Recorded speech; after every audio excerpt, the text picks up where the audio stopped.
Hi guys, tonight we're following the tomato back to its earliest, strangest beginnings, long before pizza, pasta sauce, ketchup, or that one lonely slice sliding out of a sandwich at the worst possible moment. You're not in a bright supermarket tonight. You're high in the ancient Andes, where clouds drift low across green slopes, where stones sweat with mist, and where tiny red and yellow fruits cling to tangled vines like little lanterns. Could this soft, ordinary kitchen fruit really have begun here, wild and unnoticed, among birds, insects, mountain rains, and people who did not yet call it a tomato? So, before you settle into the story, take a moment to like the video and subscribe, and while you get comfortable, comment where you're listening from and your local time, because somewhere, right now, someone is half asleep thinking about sauce. The air is cool, the leaves are damp, and a bird clicks in the brush. Now, dim the lights. You step carefully onto a narrow Andean path, where the earth is dark, crumbly, and fragrant from the evening rain. The ground gives a little beneath your feet. You feel the chill of altitude touch your cheeks, not sharply, but like cool fingers reminding you to slow down. Around you, the mountains rise in folded ridges, blue and grey beneath a soft veil of cloud. Water runs somewhere nearby, tapping stone, sliding through moss, making the kind of sound that seems older than speech. Here, in Western South America, long before empires map borders or cook simmer red sauce in clay pots, the ancestors of the tomato grow wild. They are not yet the plump, glossy fruits waiting patiently on kitchen counters. Many are small, no bigger than currants or marbles, clustered on wiry stems. Some glow red, some shine yellow, some are greenish and easy to miss unless the light catches them just right. You bend closer, and the leaves release that unmistakable scent. Sharp, grassy, faintly bitter, almost metallic. It clings to your fingertips when you brush the plant. The smell of tomato leaves before the tomato became dinner. The mainstream fact is simple and quietly astonishing. The tomato belongs to the nightshade family, the same broad botanical clan as potatoes, eggplants, peppers, and deadly plants that made cautious people raise their eyebrows for centuries. Its deep ancestry lies along the western side of South America, especially in the Andean region, where wild tomato relatives still exist in dry valleys, coastal deserts, rocky slopes, and misty uplands. You are standing in imagination among that original neighborhood of the tomato, not in a human kitchen, but in a living laboratory of wind, insects, birds, soil, and chance. And chance, as usual, is doing most of the work while taking none of the credit. You reach toward one of the little fruits. Its skin is smooth, taut, and cool from the mist. If you press too firmly, it gives way with a tiny collapse, and a sour green scent rises into the damp air. This early tomato is not bred for sweetness, not selected for sandwich slices, not designed to survive shipping across continents in a truck while pretending everything is fine. It is made for survival. Its seeds are tucked inside jelly-like pulp. Birds may eat the fruit and carry the seeds onward. Animals may disturb the soil. Water may drag seeds down a slope. The plant spreads wherever it can, quietly, patiently, with the modest ambition of all wild things stay alive, make more life, try again tomorrow. The atmosphere is not dramatic in the way history books like to be dramatic. No trumpet sounds, no king points at a vine, no chef faints from inspiration. Instead, the tomato begins as part of a landscape. You hear insects whining in the wet grass. You smell mineral dust where the trail dries beneath an overhang. You feel the roughness of a stone wall warmed earlier by the sun and now cooling under your palm. Small plants cling to cracks. Thin roots search for water. Wild tomato relatives, in their many forms, learn to tolerate drought, salt, poor soil, high light, and chilly nights. They are not conquering kitchens yet. They are negotiating with weather. And weather is a very strict landlord. As you walk lower along the slope, the vegetation changes, the mist breaks. Dry air arrives, carrying the scent of dust, leaf resin, and distant smoke from human fires. Somewhere in these regions, people learn the habits of many plants. They watch what birds eat. They test fruits, tubers, seeds, and leaves. They remember what nourishes, what heals, what upsets the stomach, what is worth carrying home, and what should be left very respectfully alone. Human curiosity does not appear all at once as some grand discovery. More often, it behaves like a hand-reaching, tasting, comparing, and telling a story later by the fire. Historians still argue whether the tomato was first domesticated in the Andes and then carried north, or whether its major transformation into a cultivated food happened later in Mesoamerica. The evidence is tangled because plants travel in humble ways. Seeds move inside baskets, in trade goods, in bird droppings, in the hems of human roots that leave few neat records.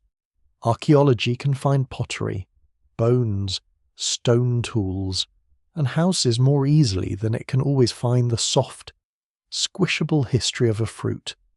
Tomato seeds are tiny, fruits rot, vines vanish. What remains is a puzzle built from genetics, languages, ancient agriculture, and careful guesswork. You continue along the path and the world settles into twilight. The sky is lavender, the mountains hold the last light on their shoulders. You can almost sense how difficult it is to separate wildness from cultivation. A person might protect a useful plant without planting it in tidy rows. A family might allow certain vines to grow near a dwelling because their fruits are pleasant. Seeds from larger or less bitter fruits might be tossed near a midden, a refuse heap, a damp corner, or a patch of disturbed soil. Over generations, the tomato could begin moving closer to people, not as a royal crop, but as a tolerated guest. That is often how domestication begins, not with a ceremony, with leftovers. You pause near a cluster of small fruits, shining like beads in the dimming light. The vines are not polite garden plants. They sprawl, twist, hook onto other stems, and make their own plans. Their leaves are soft but slightly sticky, textured with fine hairs. When the breeze moves through them, they whisper against one another, a dry little rasp beneath the louder sound of insects. This is not the heavy red fruit you know. It is a family resemblance, an ancient accent. The tomato's future is hidden inside these little fruits, but nothing here announces destiny. The plant is just one voice in a crowded ecological conversation. A quirky tidbit drifts in here. Strange enough to feel like a dream. Some wild tomato relatives are so tiny and intense that they seem almost like botanical rumours of the modern tomato rather than its kin. Others have flavours described as sharp, musky, salty, or even oddly smoky.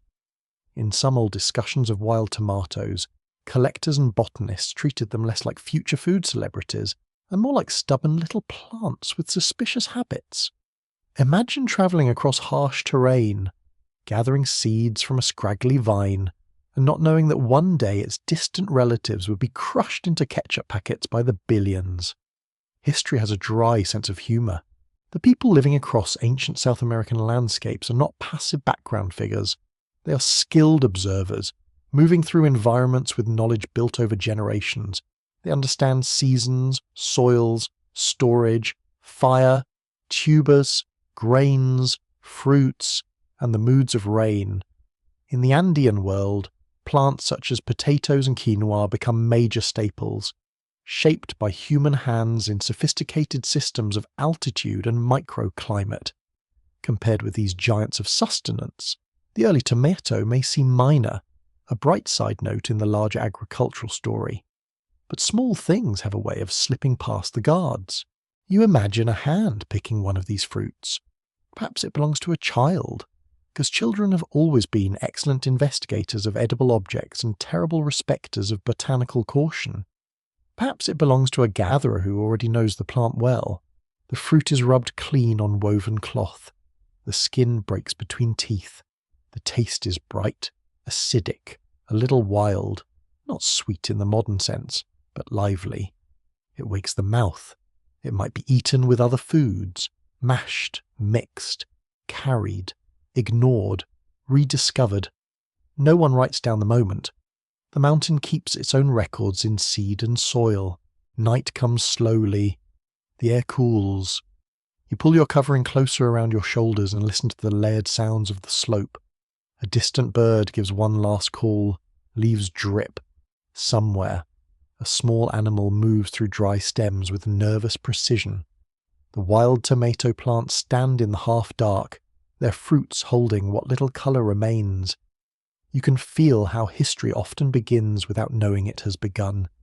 There is no neat opening date for the tomato's journey, no single inventor of tomato eating, no first cook who can be named and thanked. There is only a long relationship between humans and plants, built through attention, and attention is one of the gentlest powers in history. You kneel beside the vine and notice how the plant belongs to both fragility and resilience. Its stem can snap easily, yet its seeds can travel. Its fruit bruises, yet its family spreads across difficult landscapes. Its leaves seem delicate, yet they carry chemical defences that tell hungry creatures to consider other options. The nightshade family inspires caution for good reason. Some relatives are poisonous, some nourish, some do both, depending on the part of the plant, the dose, the preparation, and the confidence of the person doing the experimenting.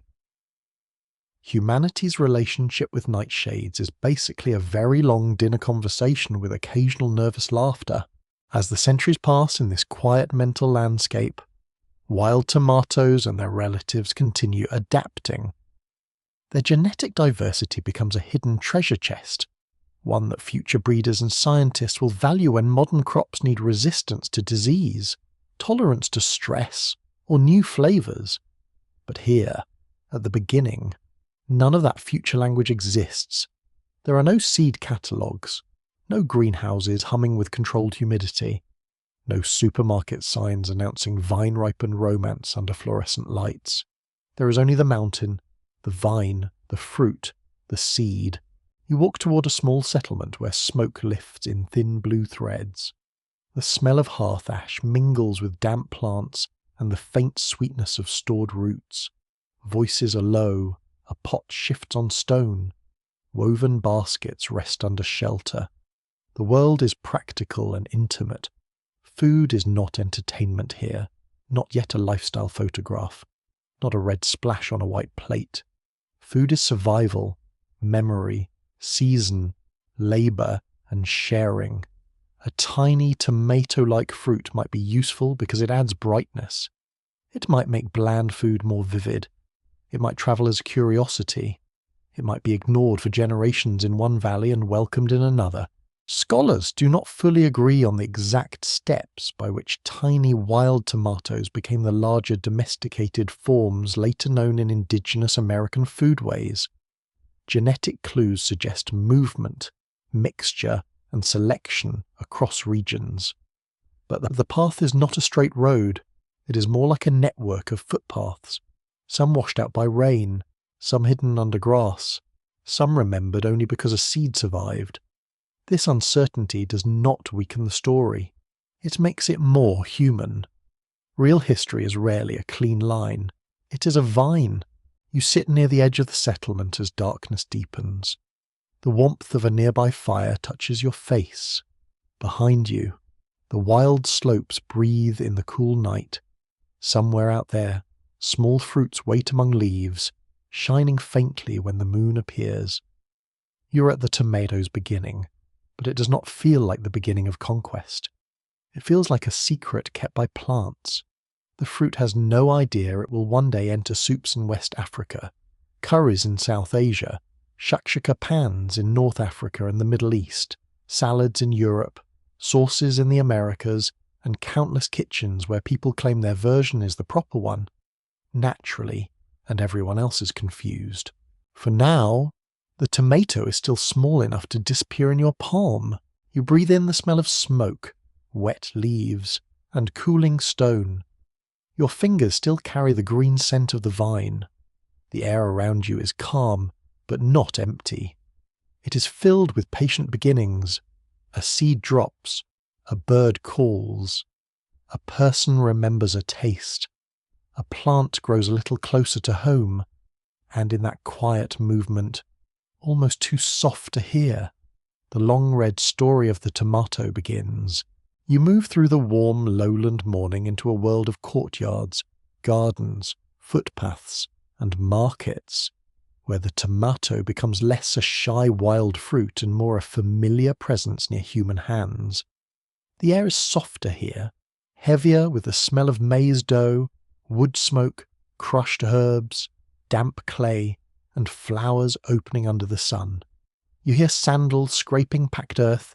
You hear the slap of tortillas being shaped, the bubbling of pots, the low call of a vendor announcing what she has brought before the best pieces are gone. Because even in ancient markets, good produce does not politely wait for late shoppers. In Mesoamerica, people are doing what skilled cooks and farmers have always done. They are paying attention. They are selecting, saving, tasting, comparing. The tomato grows in gardens and household plots alongside chili peppers, squash, beans, maize, amaranth, herbs, and medicinal plants. It is not a lonely miracle ingredient. It belongs to a whole food world, a living pantry built through generations of observation. You feel the rough weave of a carrying net against your shoulder as you pass between stalls, and the weight inside it shifts gently, filled with small fruits, green husks, dried chilies, and perhaps a clay bowl wrapped in cloth. The mainstream fact waiting quietly in this scene is that the tomato's common English name ultimately comes through Spanish from Nahuatl, the language of the Mexica and other Central Mexican peoples. Words like tomatl and zitomatl lived in the speech of Mesoamerica before they travelled into European tongues. A kitchen word crossed oceans because people had already given the fruit a place in daily life. Naming something is not a small act. It means the thing has been noticed, handled, distinguished from its cousins, argued over, perhaps praised, perhaps insulted when it is underripe. Every useful food earns a vocabulary. You pause at a stall beneath a woven shade. The vendor's hands are quick and steady, stained faintly by herbs and chilies. Before her sit baskets of tomatoes in different sizes and colours. Some are red and round, some are yellowish, some are smaller, sharper, more intense. Their skins catch the morning light with a soft gloss. Beside them are tomatillos, wrapped in papery husks, cousins in confusion for many later travellers, because apparently humanity looked at one round fruit and said, "Excellent. Now let us make the naming situation complicated. The smell here is vivid but gentle. Chillers dry in loops from a beam, smoky and sweet. Fresh coriander-like greens lie in bundles. Maize steams from a pot, warm and comforting.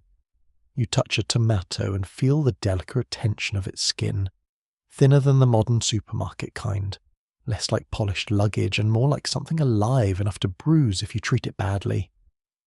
A stone grinding slab rests nearby. Its surface is worn smooth by years of use, cool under the palm, with shallow hollows made by hands that have prepared meal after meal after meal. You watch a cook kneel at the grinding stone. She places roasted tomato, chili, and perhaps a pinch of salt or herbs onto the surface. The stone roller moves forward and back with a soft rasp. Seeds crack, skins tear. Juice spreads into a red-orange paste. The aroma changes immediately. Raw sharpness turns deeper, warmer, almost smoky. It mingles with toasted maize and ash. The sound is rhythmic enough to sleep by. Stone against stone, breath against morning air, the small music of a meal becoming itself. Tomatoes in this world are not yet buried beneath cheese or poured from bottles. They appear in sauces, stews, relishes, and mixtures served with maize-based foods. They bring acidity, colour, moisture, and brightness. In a diet where maize is central and chilies provide fire, the tomato can soften, bind, and lift. It is a companion ingredient, not always the star, which honestly may be the tomato's great talent. It rarely walks into a room demanding applause.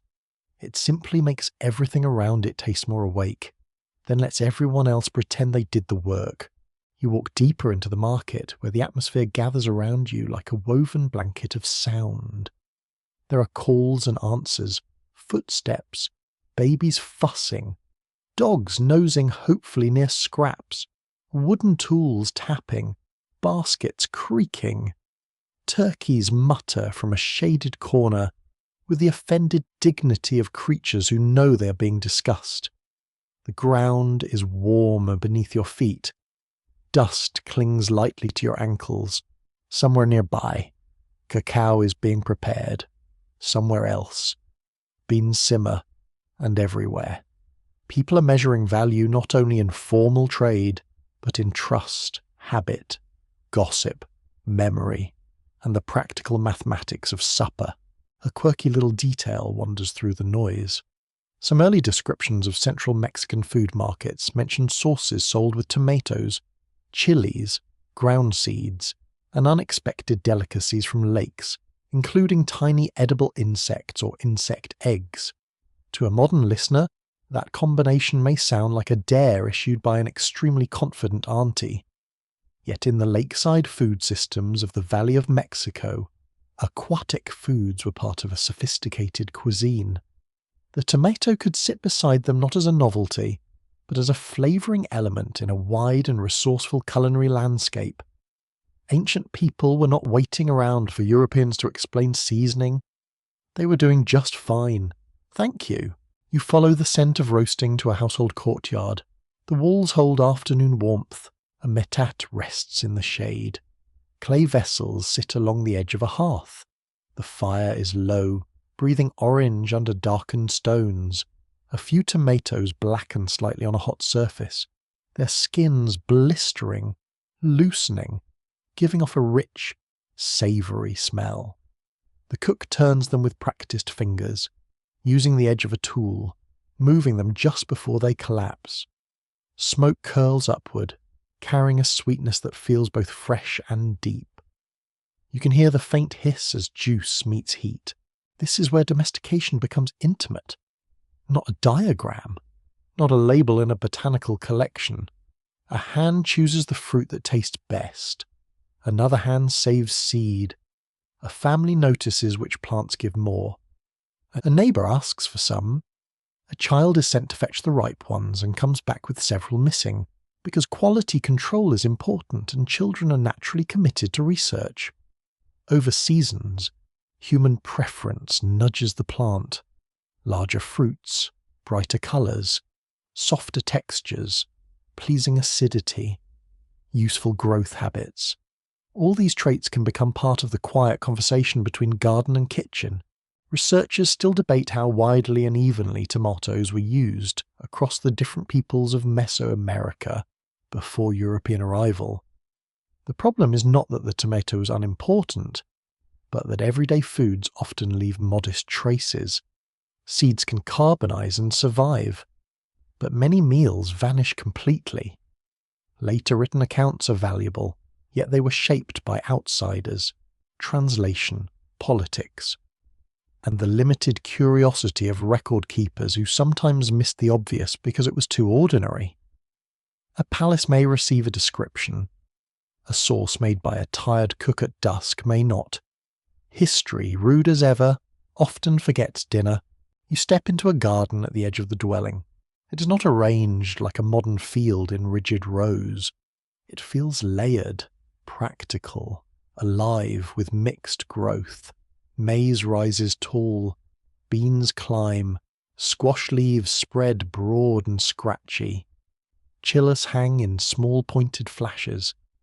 Tomato plants occupy sunny patches, their stems leaning and wandering, leaves giving off that green, resinous scent when brushed. Bees move through flowers. The soil is warm, and when you kneel, you feel small grit pressing into your skin.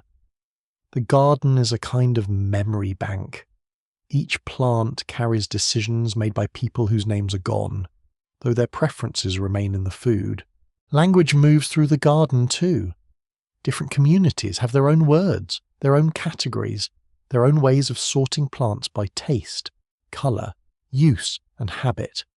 To outsiders, a tomato may be one thing. To cooks, it can be many things ripe or green, roasted or raw, thin-skinned or thick, sour or mild, good for grinding or better for cooking whole. Such distinctions rarely look grand from a distance, but they matter when your meal depends on them. You learn quickly that food history is not just about what people ate, it is about how carefully they knew it. The afternoon softens. You sit near the hearth while sauce is mixed into food. The tomato does not shout, it brightens. It loosens the texture, deepens the colour, carries chilly heat across the tongue, and leaves a clean tang after each bite. You smell smoke in your hair and toasted maize on your hands. The clay bowl is warm against your fingers. A breeze enters the courtyard, stirring hanging herbs and making shadows tremble across the wall. There is comfort here, but not the lazy kind.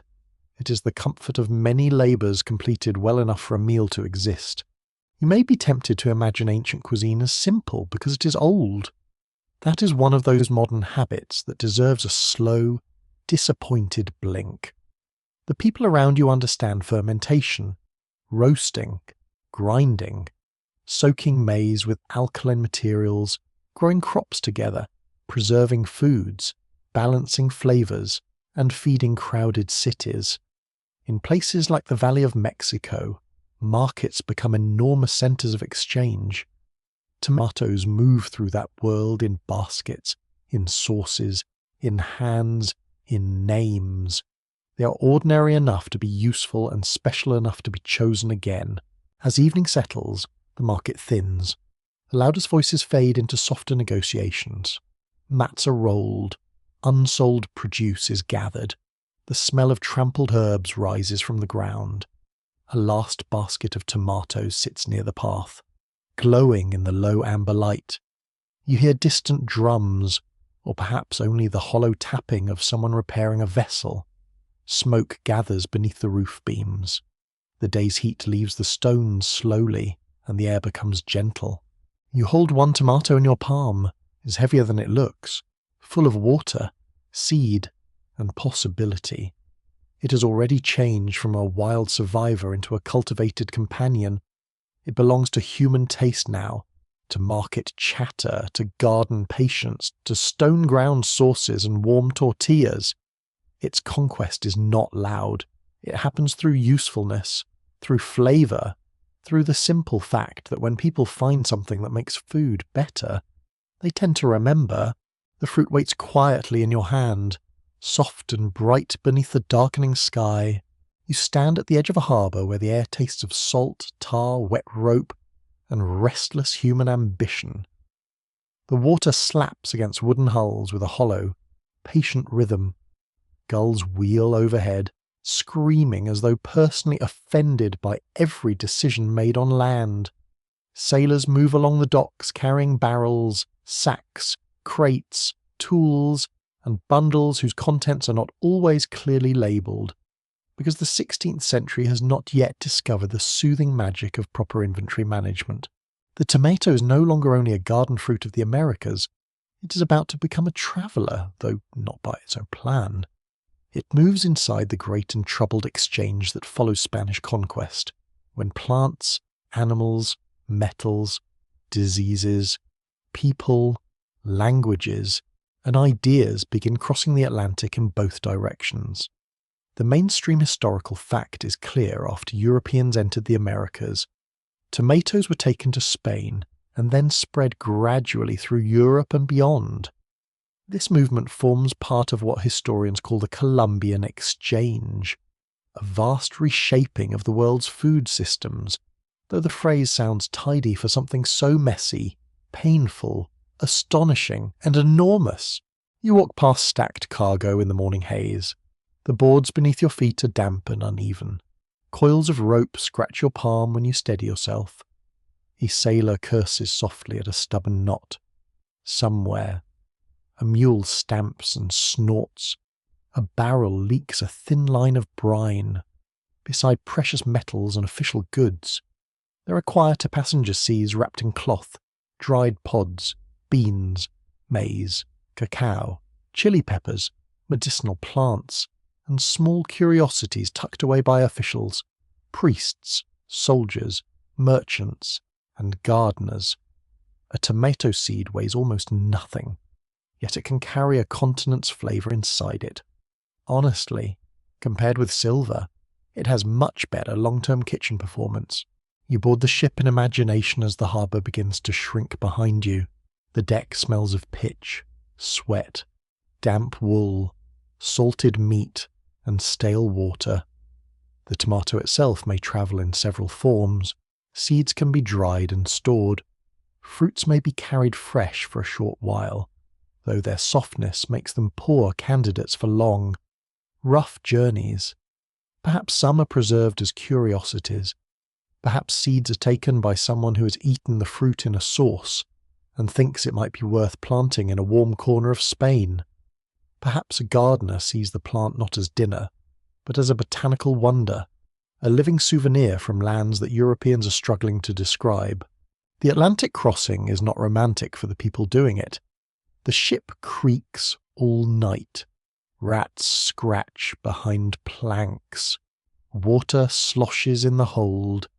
The air below deck becomes thick with breath, damp cloth, spoiled food, and fear when storms rise.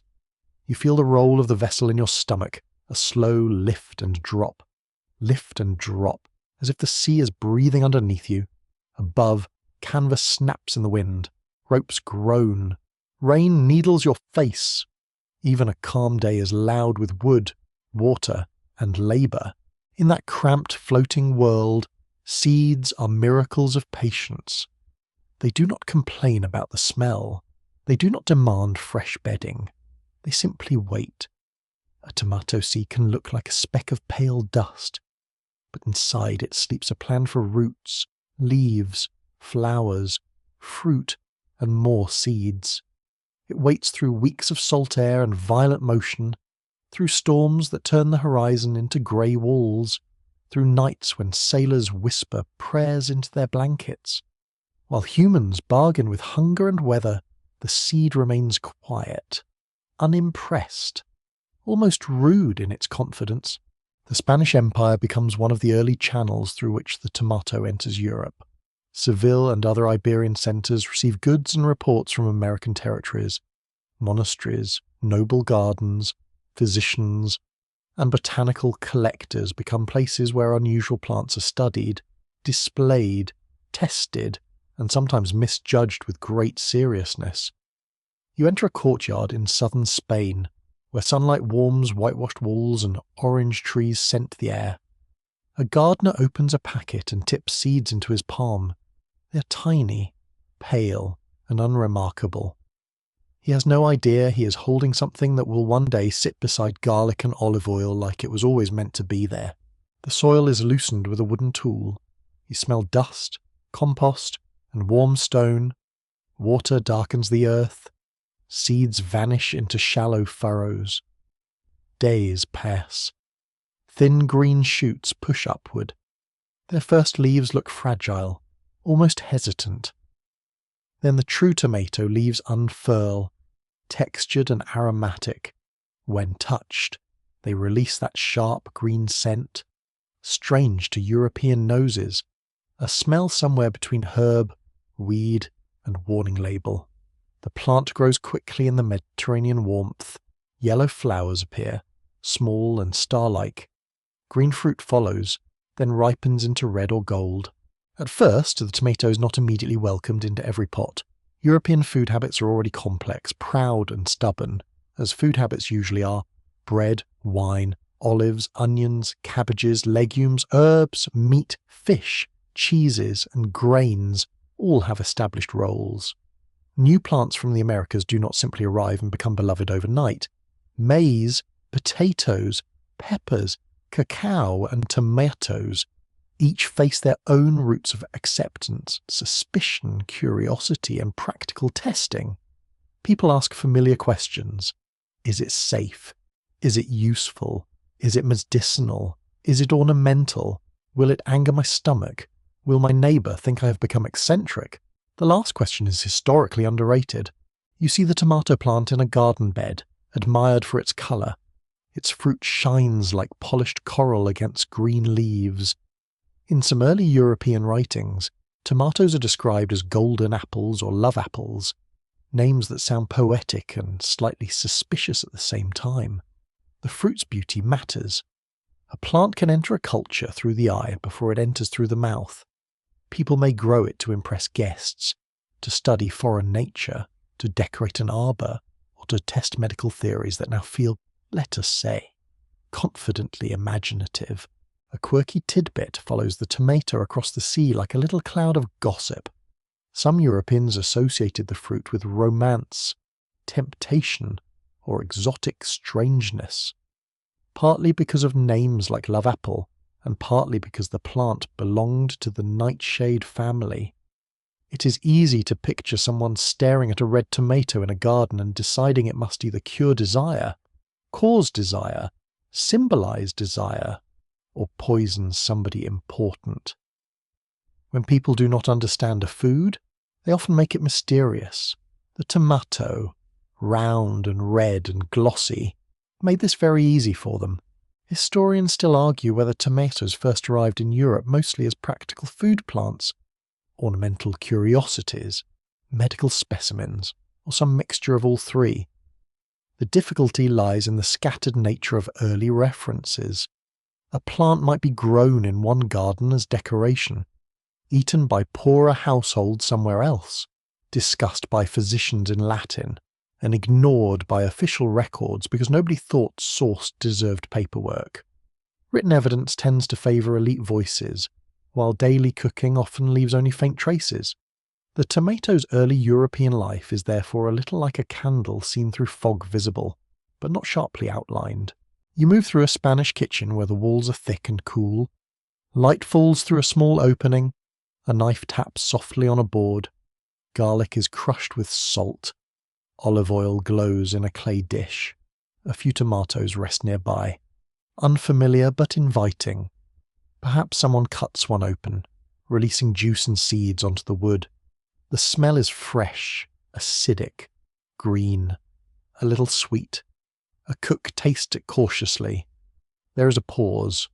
No thunderbolt strikes. No dramatic revelation shakes the rafters. The cook may simply shrug and decide it is useful. Culinary revolutions often begin with a shrug. Very glamorous. The tomato also travels through colonial networks beyond Spain. Seeds can move from Iberian ports to other parts of Europe, to North Africa, to the Mediterranean islands, and along trade routes connected with empire and mission settlements.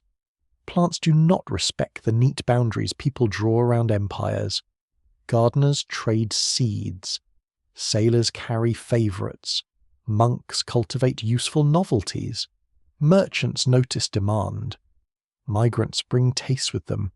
A fruit that begins as an oddity in one place becomes common in another, then returns transformed by preparation, language, and habit. You stand again near the docks, but now on the European side of the water, ships unload under a pale sky. Bells sound from the city. The harbour is thick with voices, creaking pulleys, animal smells, fish, vinegar, smoke, and wet stone. Goods are inspected, taxed, stolen, misplaced, blessed, spoiled, and sold. Among the dramatic cargo of empire, tomato seeds remain almost invisible. That invisibility is part of their power. Nobody needs to build a monument to a seed for it to change the menu of the world. It only needs a little soil, a little warmth, and someone willing to taste without panicking. The story is not gentle in every direction.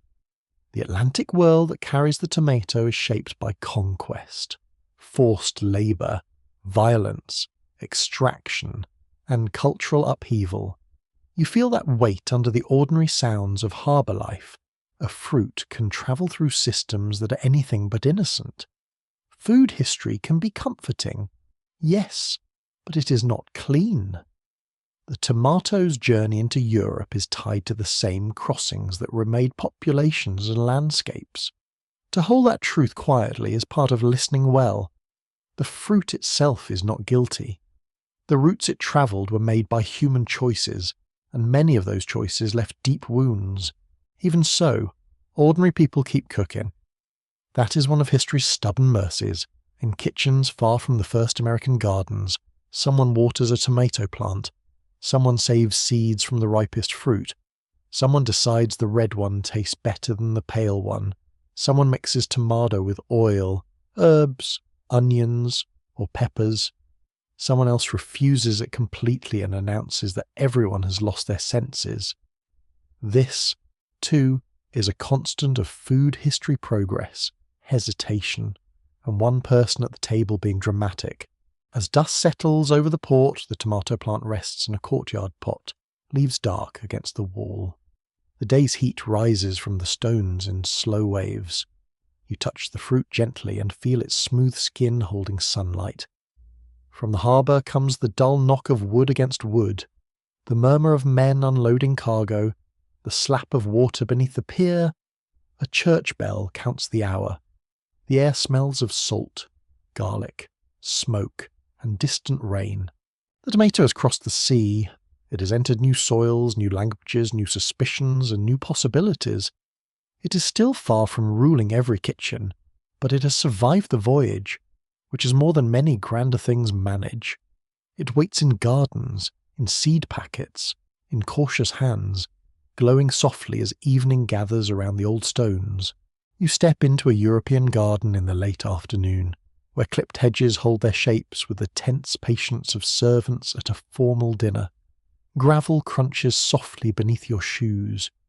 The air smells of boxwood, damp soil, lavender, and the faint sour green breath of unfamiliar leaves warming under the sun. Bees move lazily through pale flowers. Somewhere beyond the garden wall, a horse stamps against stone, and from an open window comes the thin sound of a lute being practiced by someone who is improving. Probably, but not today. The tomato grows here as an object of curiosity. Its leaves are not quite trusted. Its fruit is too bright, too glossy, too red when ripe, as though nature has painted it with unnecessary confidence. You lean close to a plant trained near a wall, and the leaves brush your sleeve with a soft, hairy texture. When you touch them, they leave a scent on your fingers, sharp and green, a little like crushed weeds and rain on metal. It is not the comfortable smell of rosemary or thyme.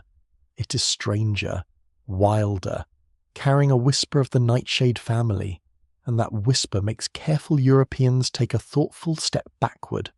The mainstream historical fact here is that many Europeans at first treated the tomato with caution, especially in northern regions, while it was more readily used in some warmer Mediterranean areas. The plant appeared in herbals and gardens before it became a widely accepted food in many places. It could be admired, classified, discussed, and grown without being eagerly eaten. A fruit can be famous in a garden long before it is welcome in a stew. This is inconvenient for the fruit, of course, but excellent for historians who enjoy watching people be dramatically uncertain about lunch. You walk past a stone bench where a physician examines a tomato plant with grave attention. His robe smells faintly of wool, ink, and medicinal herbs. He turns a leaf between his fingers, then looks at the fruit as though it may suddenly confess something. Early modern medicine often understood food through inherited theories of heat, cold, moisture, dryness, and bodily humours. A new plant had to be placed within these systems, described, judged, and sometimes scolded. Was the tomato cooling? Was it moist? Was it dangerous? Was it useful for some complaint no one wanted to describe in polite company? Such questions mattered. In this world, the tomato is called by many names. Some call it a golden apple, especially when yellow varieties are known. Some call it a love apple, a name that sounds charming until you remember that Europeans could make almost any new plant sound either romantic or alarming. Depending on the mood of the writer, you see the fruit arranged in a bowl, not as dinner, but as a display. Its roundness and colour please the eye. Visitors pause, they admire, they ask questions. Then, quite often, they do not eat it. The tomato sits there glowing like a guest no one knows how to seat. You enter a noble household where dinner is being prepared in a large kitchen. The room is warm and loud. Iron pots hang over coals. Fat crackles in a pan. Steam clouds the rafters. The smell is heavy with meat, onions, vinegar, stale ale, fresh bread, and smoke soaked into old beams. Servants move quickly across rush-covered floors. A knife chops herbs with rhythmic taps. A spit turns slowly before the fire. And near a window, almost absurdly delicate against this busy heat, a few tomatoes rest on a wooden board, looking suspiciously elegant. Someone has brought them from the garden. Someone else does not approve. You can almost hear the conversation. They are beautiful, yes. Foreign, certainly. Possibly medicinal. Possibly dangerous. Perhaps suitable for feeding to someone else first. Preferably someone with a strong constitution and no immediate appointments. A cook cuts one open. The blade slides through the thin skin with a wet sigh, and seeds spill onto the board in glistening pulp. The smell rises, fresh and acidic, cutting through the kitchen's heavy richness. A servant wrinkles her nose, another leans in with interest. The tomato offers no explanation. It simply shines and leaks quietly, which is not helping its case. A quirky tidbit settles into the candlelit air. One popular later story claims wealthy Europeans feared tomatoes because acidic juice reacted with pewter plates, which could contain lead, making diners sick and causing the fruit to be blamed. The full truth is debated and often simplified, but the image is memorable: an aristocrat eating from fine metalware, becoming ill and accusing the innocent tomato while the plate sits there pretending to be respectable. History does enjoy irony. The poor fruit gets a bad reputation, while the tableware keeps its social standing. You pass into a scholar's room where dried plants hang from rafters and books lie open under dusty light. The air smells of parchment, ink, wax, and old wood. A tomato specimen has been pressed, flattened, labelled, and made obedient for study. Its living sprawl has become a page. Botanical writers are trying to fit American plants into European categories, using ancient authorities who never saw them. This is a little like asking a Roman poet to review a pineapple. The effort is serious, intelligent, and doomed to occasional confusion. The tomato's relatives do not help. Deadly nightshade, henbane, mandrake, and other plants with troubling reputations haunt the family tree. Even if the fruit itself is edible, the leaves and stems are not food in the same friendly way.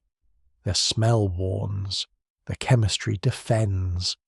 You touch the fuzzy stem and feel its slight stickiness, its unwillingness to be merely decorative. It is easy to understand why people hesitated.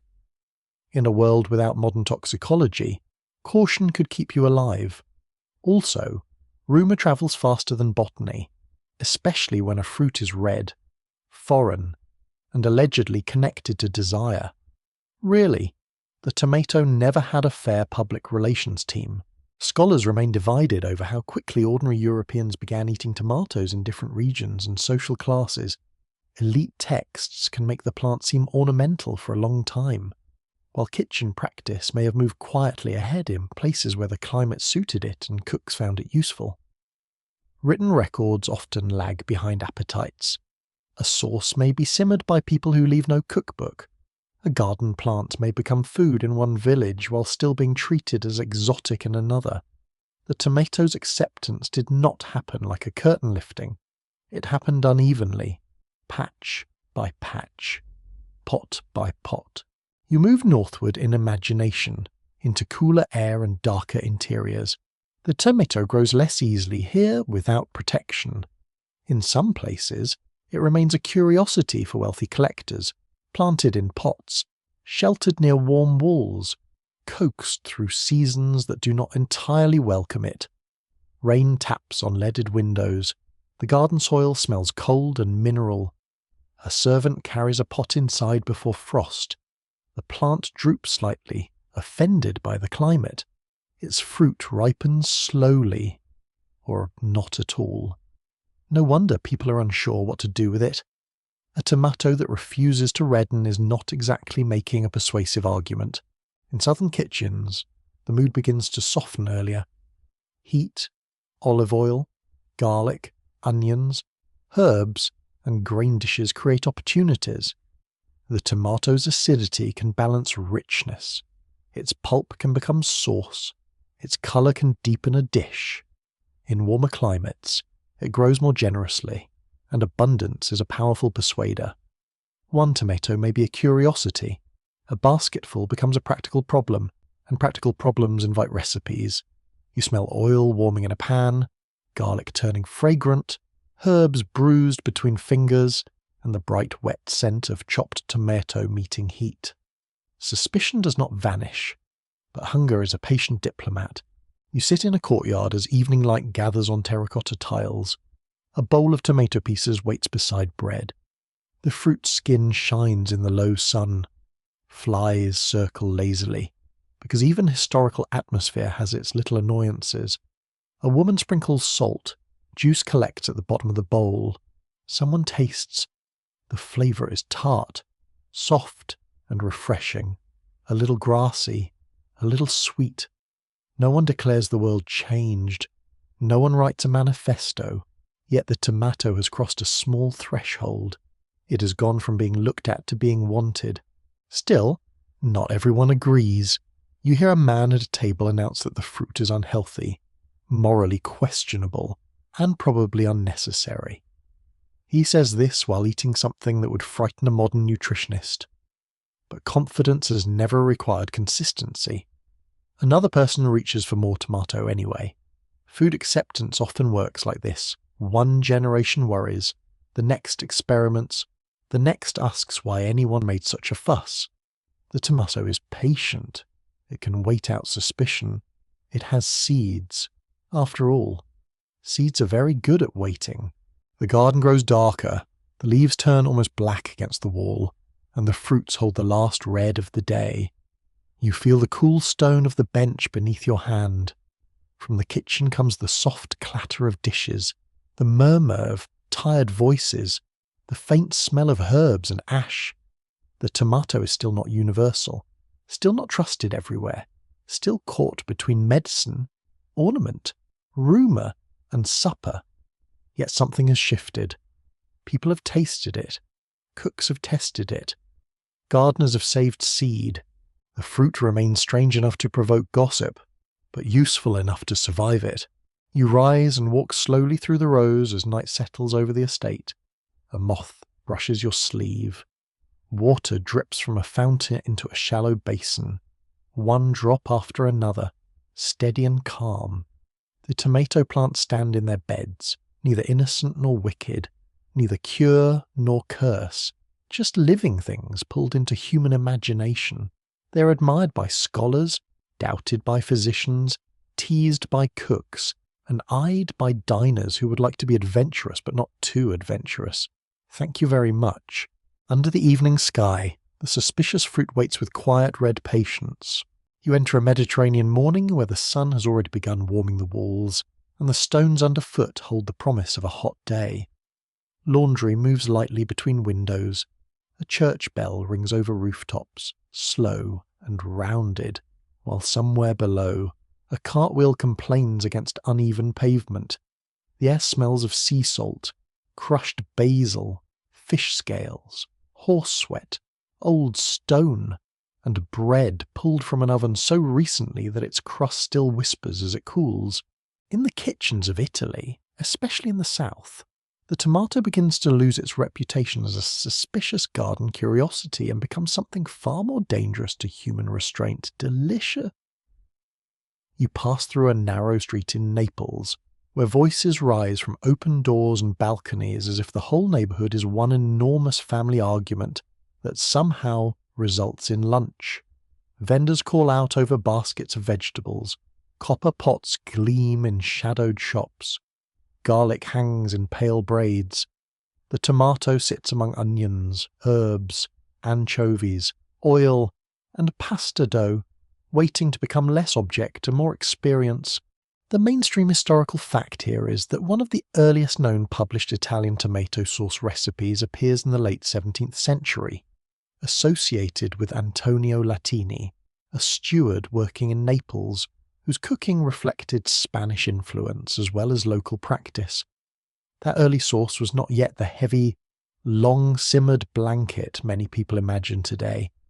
It was closer to a seasoned preparation with tomato, onion, chili or pepper, herbs, and oil. A bright companion for food, rather than the entire personality of the table. Still, a door had opened. Once a tomato meets garlic and olive oil, history has very little chance of staying tidy. You step into a kitchen where the walls are smoke-darkened and cool in the corners. The floor is uneven tile, smooth in the places where many feet have passed. A woman sets a pan near the fire. Oil slides across the metal, shining gold. Garlic is crushed under the flat of a knife, and its smell blooms immediately, warm, sharp, and friendly in the way only garlic can be friendly while absolutely taking over the room. Tomatoes, ripe and soft from the market, wait in a bowl. Their skins are slightly wrinkled from the heat. When she cuts them, juice spills over her fingers. The sound is small but vivid, the wet chop of the knife, the hiss when tomato touches hot oil, the gentle bubble that follows. Steam rises, carrying a smell that feels both fresh and deep, green and sweet, bright and savoury. The tomato collapses slowly, releasing water, pulp, seeds, colour. A wooden spoon moves through it, scraping the pan in a rhythm like a quiet oar through shallow water. Salt is added. Herbs follow. Maybe a little chili brings warmth. The sauce thickens. Not in a hurry, because good kitchens have always known that impatience is edible but rarely pleasant. You feel the heat on your face. You feel the grain of the wooden table beneath your hand, worn smooth by years of kneading and cutting. Outside, the street continues its music footsteps, shouting, bells, animals, a child laughing, another child protesting the existence of chores with impressive commitment. Inside, the sauce turns from watery brightness into something rounder, darker, more persuasive. The colour deepens from scarlet to brick red. The sharpness softens. The smell settles into the walls like a promise. Tomatoes do not transform Italian cooking overnight. That would be too simple, and history dislikes being convenient. For generations, people continue eating older sauces made with cheese, herbs, nuts, fish, meat juices, and vegetables. Pasta itself is already part of life in various forms, especially in southern Italy, where dried pasta can be stored and transported. But tomato sauce gradually becomes a brilliant partner. It adds moisture without heaviness. It brings acidity that wakes starch. It makes modest food feel generous. This is one of the tomato's quiet superpowers. It can turn a humble plate into something that looks as if someone cared very much. You walk toward a market where produce lies under cloth awnings. The morning has become warmer, and the smell of ripe tomatoes rises from baskets like a low red perfume. Some fruits are misshapen, folded, ribbed, and uneven. They would probably fail the beauty pageant of a modern supermarket, which is fine, because modern supermarkets have questionable priorities. These tomatoes are heavy, fragrant, thin-skinned, and ready to burst. You lift one gently. Its surface is smooth in some places, puckered in others. It yields under your thumb with a softness that warns you not to get careless unless you enjoy wearing lunch. A vendor slices one open with a small knife and sprinkles it with salt. You taste it standing in the heat. It is acidic, sweet, mineral, and alive, with juice running toward your wrist. There is no plate, no garnish, no ceremony, just fruit, salt, sun, and hunger nearby. Basil gives off a peppery green fragrance. Olives sit glossy and dark in earthen bowls. Fish glimmer on crushed ice or wet cloth. Flour dust floats near a baker's doorway. Everything seems to lean toward combination, as if the city itself is thinking in recipes.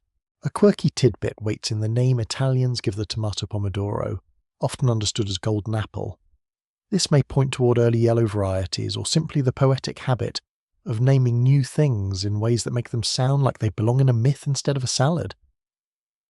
Imagine meeting a strange American fruit and deciding, yes, this is an apple of gold. Not bad branding, really. It gives the tomato a little glow of treasure, even while cooks are about to crush it in a pot with onions. Fame is complicated. You follow the tomato from household kitchens into the broader food life of southern Italy. In Naples, the city is crowded, loud, hungry, theatrical, and deeply skilled at turning simple ingredients into survival with style. Dried pasta, sold in streets and shops, becomes more common among ordinary people. Tomatoes offer a sauce that can be made from seasonal abundance and preserved in different forms. Sun, salt, and careful cooking help stretch the harvest. A basket in summer can become flavour stored for leaner months. You smell tomatoes drying on racks or rooftops, their moisture slowly leaving under the sun, their sweetness concentrating. The air around them is fruity, dusty, and warm. Historians still argue whether tomato sauce entered Italian cooking mainly through elite kitchens shaped by Spanish connections in Naples, or through the practical experiments of ordinary cooks whose work was rarely written down. The printed recipes give useful clues, but they do not capture every pot simmering in a courtyard or every vendor improvising for hungry customers. A steward might record a fashionable sauce, a grandmother might perfect one, and leave no document except satisfied descendants. History tends to save the handwriting of the powerful and the fingerprints of everyone else, only when luck is generous. The sauce moves because it is useful. It fits poverty and pleasure at the same time. A little oil, a few tomatoes, a bit of garlic, some salt, perhaps herbs, and suddenly bread has a companion. Pasta has brightness. Fish has a lift. Beans have warmth. The tomato does not require luxury to be effective. In fact, it seems almost happiest when working with ingredients that are inexpensive, local, and plain. It is the friend who arrives at a difficult gathering and somehow makes everyone talk to each other. You sit at a rough table as pasta is served. The noodles are not drowned. They are dressed, coated lightly with sauce that clings in red streaks and gathers in little pools. Steam rises. The smell of tomato, oil, garlic, and basil surrounds you. The bowl is warm against your fingers. A wooden chair creaks under your weight. Outside, the street has quieted for a brief, sacred interval, because even noisy neighbourhoods understand the authority of food. You take a bite. The pasta is firm, the sauce bright, the oil soft on the tongue, the tomato carrying everything with that clean acid sweetness that feels almost inevitable. But inevitability is a trick. Nothing about this had to happen. Italy did not always have tomato sauce. The fruit had to be accepted, grown, cooked, adapted, argued over, and loved into place. The cuisine that many people now imagine as ancient and unchanging is actually full of arrivals, experiments, and borrowings. Tomatoes from the Americas, pasta with many histories, sugar and spices from trade, eggplants and citrus moving through Mediterranean routes. The table is never as pure as nostalgia wants it to be. It is more interesting than that. Afternoon settles slowly in a courtyard. Women wash pots with water carried in heavy vessels. A cat moves along a wall with silent professional arrogance. Children chase one another until an adult voice cuts through the air and restores order for approximately 12 seconds. Tomato skins and seeds lie in a bowl for saving or discarding. The sauce pot cools near the hearth, stained red along the rim. A cloth hangs nearby, rough beneath your fingers, smelling faintly of smoke and starch. In the countryside, fields and garden patches carry the tomato through the season. Farmers learn which varieties suit local soil, which ripen well under the sun, which make better sauce, which dry better, which split after rain, which keep their flavour.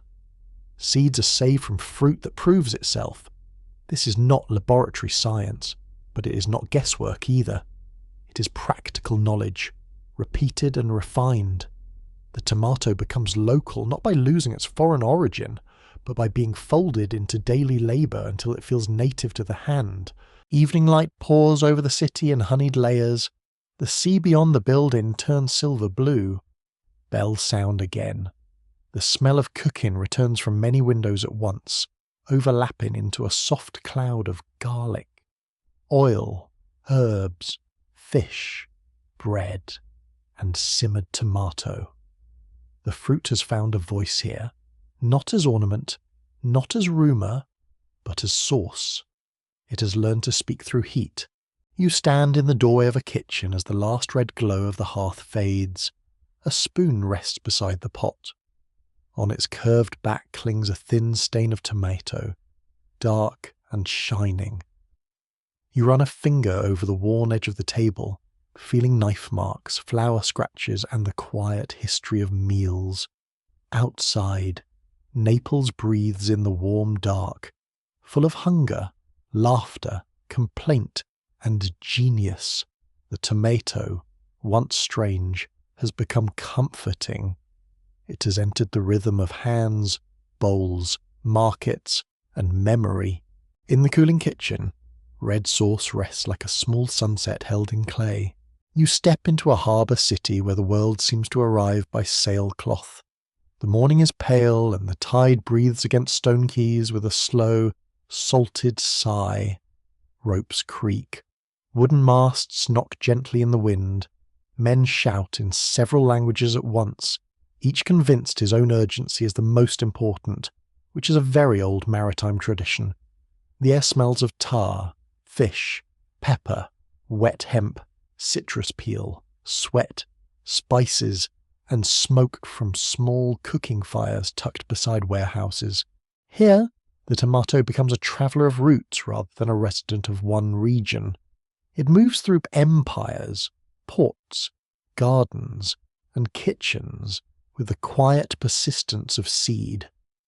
The mainstream historical fact is that European colonial trade helped carry tomatoes far beyond the Americas and the Mediterranean, spreading them into parts of Africa, the Middle East, South Asia, Southeast Asia, and East Asia. Spanish, Portuguese, Dutch, French, and British networks all helped move plants around the globe, though rarely with the neatness suggested by maps in old books. Maps love clean lines. Ships prefer delays, storms, bribery, leaks, and improvisation. You walk along the quay beside baskets of produce and sacks of grain. A porter brushes past you, and the rough fibres of his load scrape your sleeve. Somewhere nearby, dried fish gives off a powerful smell, the kind that makes the nose reconsider its career choices. Cinnamon, cloves, and pepper sit in sealed containers, guarded more carefully than many people. Seeds, however, can hide almost anywhere. They can rest in a pouch, a monk's packet, a merchant's chest, a sailor's bundle, a gardener's envelope, or the sticky pulp of a fruit carried for curiosity. The tomato does not need a throne, it needs a corner of soil. You enter a colonial garden near a fortified settlement. Its walls are white in the sun, bright enough to make you lower your eyes. The garden is an experiment disguised as order. Beds are filled with plants from different continents, some thriving, some sulking. some dying in a manner that botanists will later describe politely. You smell damp earth, manure, medicinal herbs, and the green sharpness of bruised leaves. A gardener kneels and presses tomato seeds into soil with a finger darkened by work. Around him grow citrus saplings, herbs, beans, gourds, and strange introductions being tested for profit, medicine, prestige, or simple curiosity. Botanical gardens become important stations in this global movement. They collect, classify, grow, exchange, and display plants. They also serve imperial ambitions, because a useful plant in the right colony can mean wealth, sugar, coffee, tea, rubber, spices, quinine, and many other plants become entangled with power and labour. The tomato travels in this larger green traffic, though it is not always the most celebrated cargo. It is too domestic for that, too kitchen-bound, too willing to be chopped quietly while other plants get official reports and dramatic economic schemes. Still, kitchens notice what empires overlook. You follow the tomato eastward in imagination, to a port where Portuguese ships anchor under a blazing sky. The heat rests on your skin like a warm cloth. Palm leaves rattle overhead. The marketplace smells of coconut oil, fish sauce, tamarind, rice, smoke, and damp baskets. A trader opens a bundle containing seeds and small dried goods. Nearby, women examine vegetables with quick, practical eyes. The tomato's new here, but not lonely. Many cuisines already know how to handle sourness, heat, fragrance, and softness. Tamarind, citrus, vinegar, sour leaves, yogurt, fermented pastes, and green fruits already brighten food. The tomato must earn its place among experts. It does so by being useful in many different ways. It can be cooked until it melts into sauce. It can be eaten raw when ripe. It can give colour to broth. It can balance fish, lentils, meat, rice, and chilies. It can make a thin stew feel fuller. It can soften the bite of spice without silencing it. It grows in warm climates with enthusiasm. Sometimes too much enthusiasm, like a guest who quickly becomes family and then rearranges the furniture. A quirky tidbit appears in the names people give the tomato across Asia. In some places, it becomes known as a foreign eggplant or barbarian eggplant, labels that sound rude but are really little historical postcards. They announce that the plant came from elsewhere and looked vaguely related to familiar fruits in the nightshade family. Imagine arriving in a new land only to be called strange eggplant by everyone. The tomato endured this indignity with grace, probably because plants do not read name tags.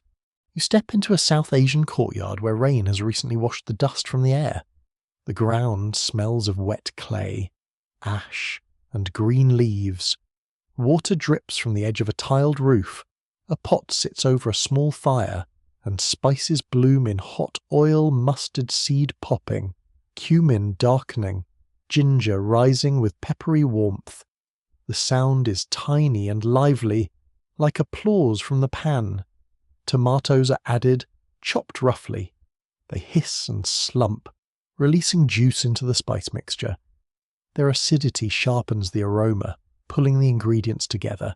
The tomato does not replace older souring agents everywhere. It joins them. Tamarind remains beloved. Yogurt keeps its place. Kokum, amchur, lime, vinegar, and fermented flavours continue their work. But in many dishes, the tomato becomes a convenient, colourful, generous addition. Its spread is uneven, regional, and gradual. It becomes common in some urban and colonial contexts, then moves through markets, home gardens, cookbooks, restaurant habits, and changing agriculture. A dish can seem ancient once it has comforted enough people, even when one of its ingredients arrived quite late. Nostalgia is a talented editor. Food historians continue to disagree about the precise timing and pathways by which tomatoes became common in many Asian cuisines. Some written records are late. Some everyday cooking went unrecorded.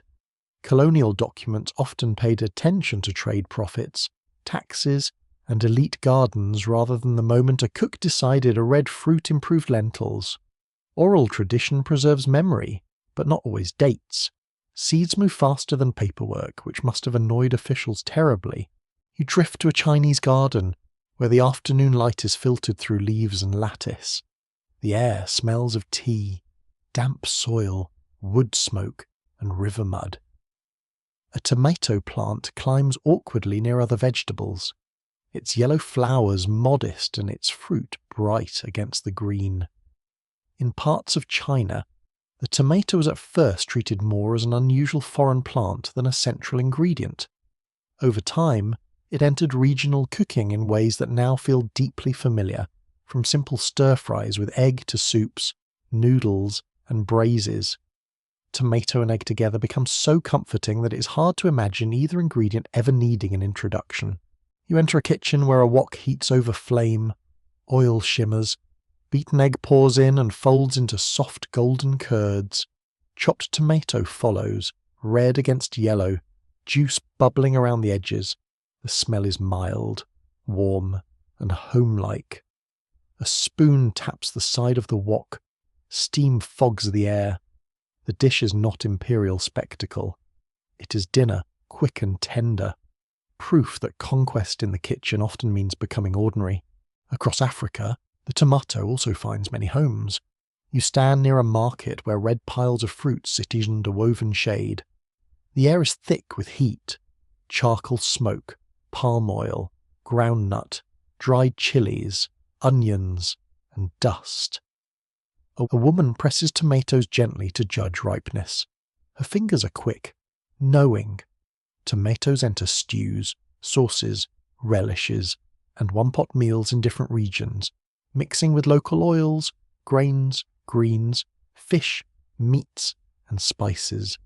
In West African cooking, tomato joins onion, chili, and oil in powerful foundations for soups and stews.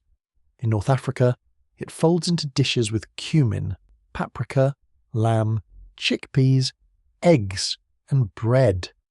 The fruit becomes local by surrendering to local taste. This is the tomato's great diplomatic method. It does not insist on one identity.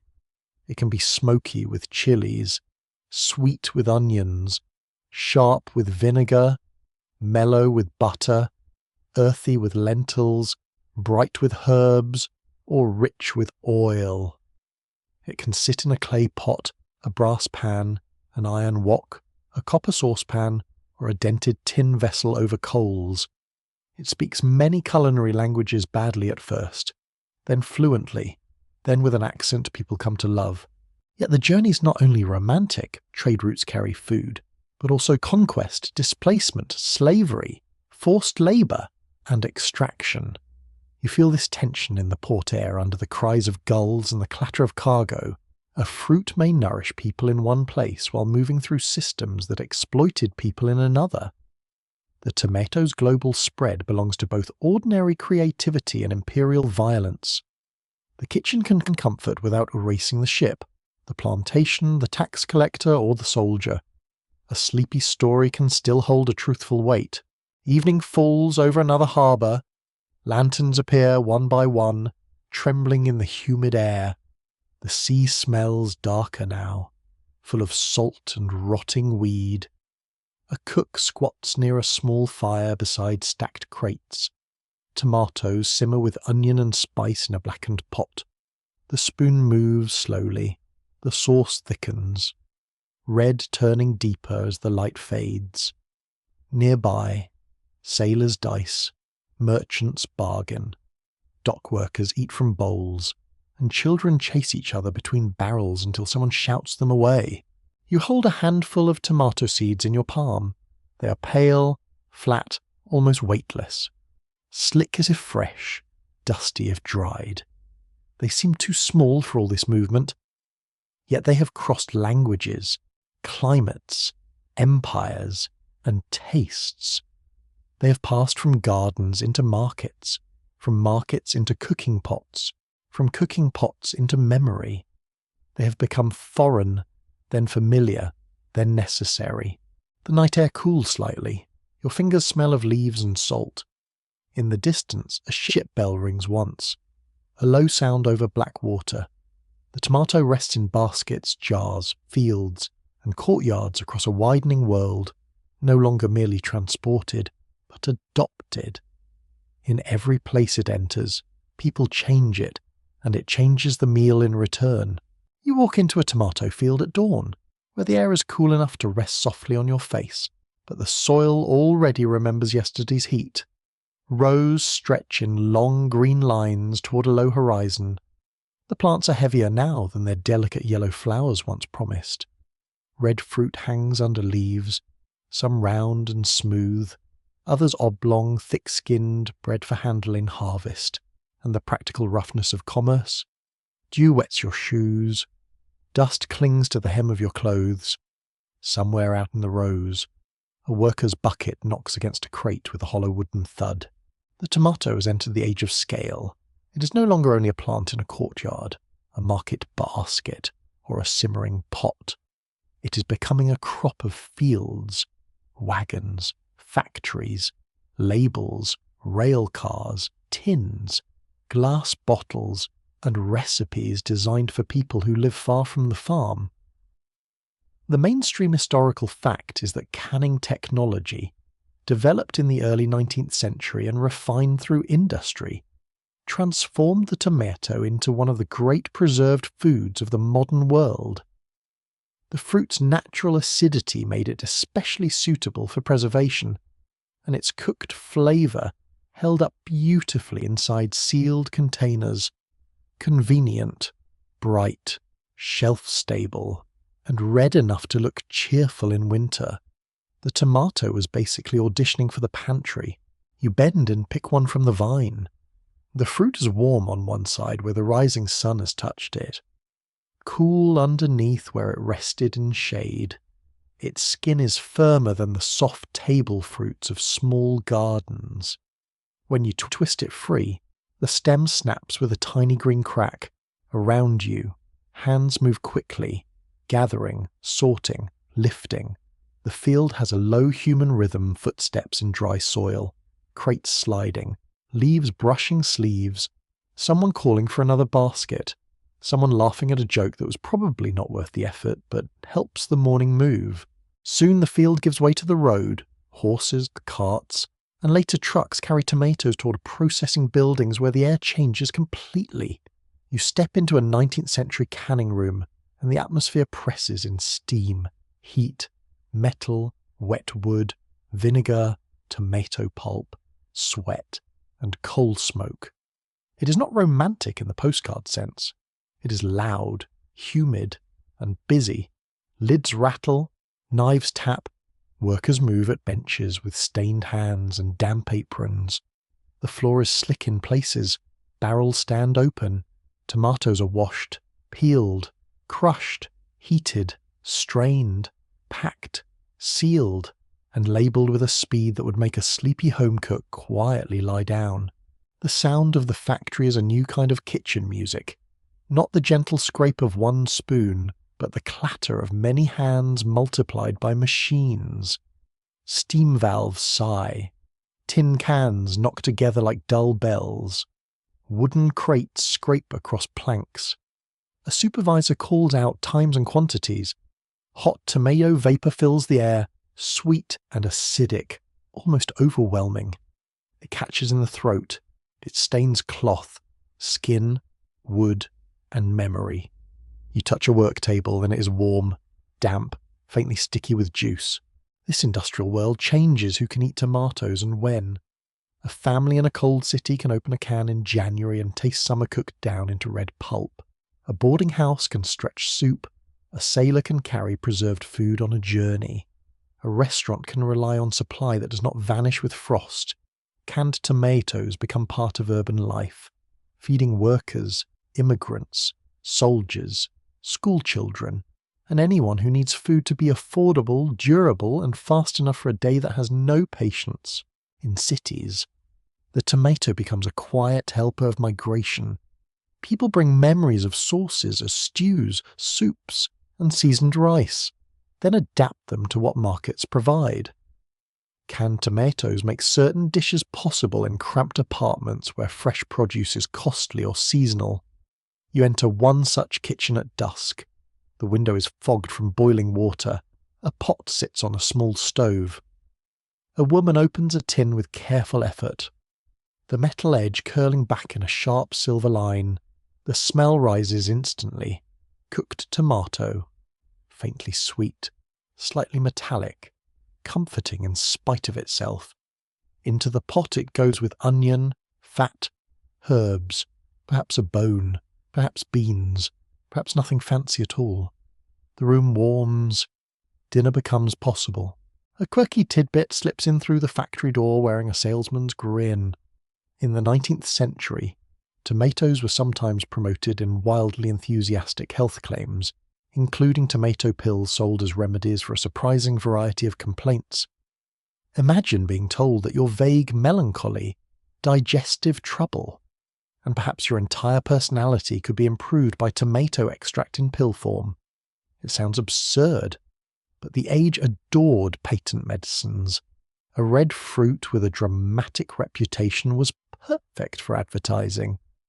The tomato survived suspicion only to be recruited into medical showmanship, which is honestly very on brand for human behaviour. The factory also gives rise to ketchup as a mass favourite. Older ketchups existed in many forms, including fermented sauces made from mushroom, walnuts, fish, and other ingredients. Tomato ketchup grows into a dominant version as industrial bottling, sugar, vinegar, spices, and branding turns it into a standard table condiment. You stand near a bottling line where thick red sauce glugs through funnels into glass. The smell is sharper than plain tomato vinegar. Cloves, sweetness, salt, spice. Bottles are capped, wiped, boxed, and sent outward by rail. A sauce that once might have been made in small batches becomes a household object, waiting beside meat, potatoes, sandwiches, eggs, and every child who believes dipping is a food group. Railroads matter here. They pull the tomato out of local time. Fresh fruit can travel farther and faster. Canned goods can move in massive quantities. Labels begin to matter because strangers must trust food made by people they will never meet. You walk along a platform as freight cars stand open. Straw, crates, tins, and barrels crowd the space. The iron rails smell hot in the sun. A whistle sounds, long and low, and the platform trembles beneath your feet. The tomato is not merely grown now. It is distributed. It belongs to schedules, contracts, machinery, wages, and the strange confidence of modern supply chains. Food historians continue to debate how much industrial tomato culture was driven by technology, urban hunger, immigrant cooking traditions, corporate advertising, or the fruit's own convenience. The answer is probably a crowded basket rather than a single-price tomato. Canning made preservation easier. Cities created demand. Railroads extended reach. Immigrants gave recipes emotional power. Companies created brands. Farmers learned to produce for processors. Consumers discovered that opening a can after a long workday felt much better than pretending they were going to simmer something for 5 hours from scratch. Scholars may weigh the causes carefully. Exhausted people simply opened dinner. You step outside to a farmyard where tomato crates wait in shade. Flies hum lazily. The smell is earthy and sweet, with a faint sour edge from split fruit at the bottom of a pile. A child pokes one with a stick and is told to stop wasting food in a tone that suggests this instruction has been issued many times. Farmers face new pressures. Tomatoes for factories must ripen within harvest windows. They must withstand transport. They must produce heavily. Shape, colour, skin thickness, and processing quality matter. A fruit may taste wonderful but bruise too easily. Another may be less poetic but more profitable. Industry, as usual, has opinions. In processing regions, tomato harvest becomes seasonal theatre. Workers arrive. Fields blaze red. Wagons move constantly. and factories run long hours. The landscape smells of warm vines and crushed fruit. In some places, pulp runs into drainage channels, attracting insects and complaints. The tomato is abundant enough to become waste as well as wealth. That is one of industry's odd transformations. It makes food so plentiful in one place that people must hurry to manage it before it spoils. Nature provides ripeness. The factory answers with steam. You enter another room where tomatoes are cooked into paste. The heat is heavier here, almost velvety. Large kettles bubble slowly, red surfaces breaking with soft plops. Workers stir with long paddles. The paste thickens as water evaporates, becoming dense, dark, and intensely flavoured. It clings to the paddle like red clay. You smell caramelized sweetness, acid, iron, and smoke. Tomato paste is powerful because it condenses the fruit's character. A spoonful can deepen soup, stain rice, enrich stew, or rescue a sad sauce from blandness. Not every hero wears a cape. Some arrive in tiny cans and stain everything they touch. Glass jars bring their own domestic ritual. You stand in a farmhouse kitchen where summer heat presses against the windows. Women and men work together around heaps of fruit. Jars are sterilized. Lids wait in hot water. Tomatoes are skinned, packed, salted, sealed. The room smells of steam, vinegar, clean glass, and fruit. The towels are damp under your fingers. The work is tiring, but the shelves fill gradually with red jars that catch the afternoon light. Home preservation and factory canning exist side by side. Two answers to the same old problem: summer is generous. Winter is not. By night, the factory quiets, the last cans cool in rows. The floor has been rinsed, though the smell of tomato remains in the wood and brick, stubborn as a memory. Outside, rail cars wait under a darkening sky.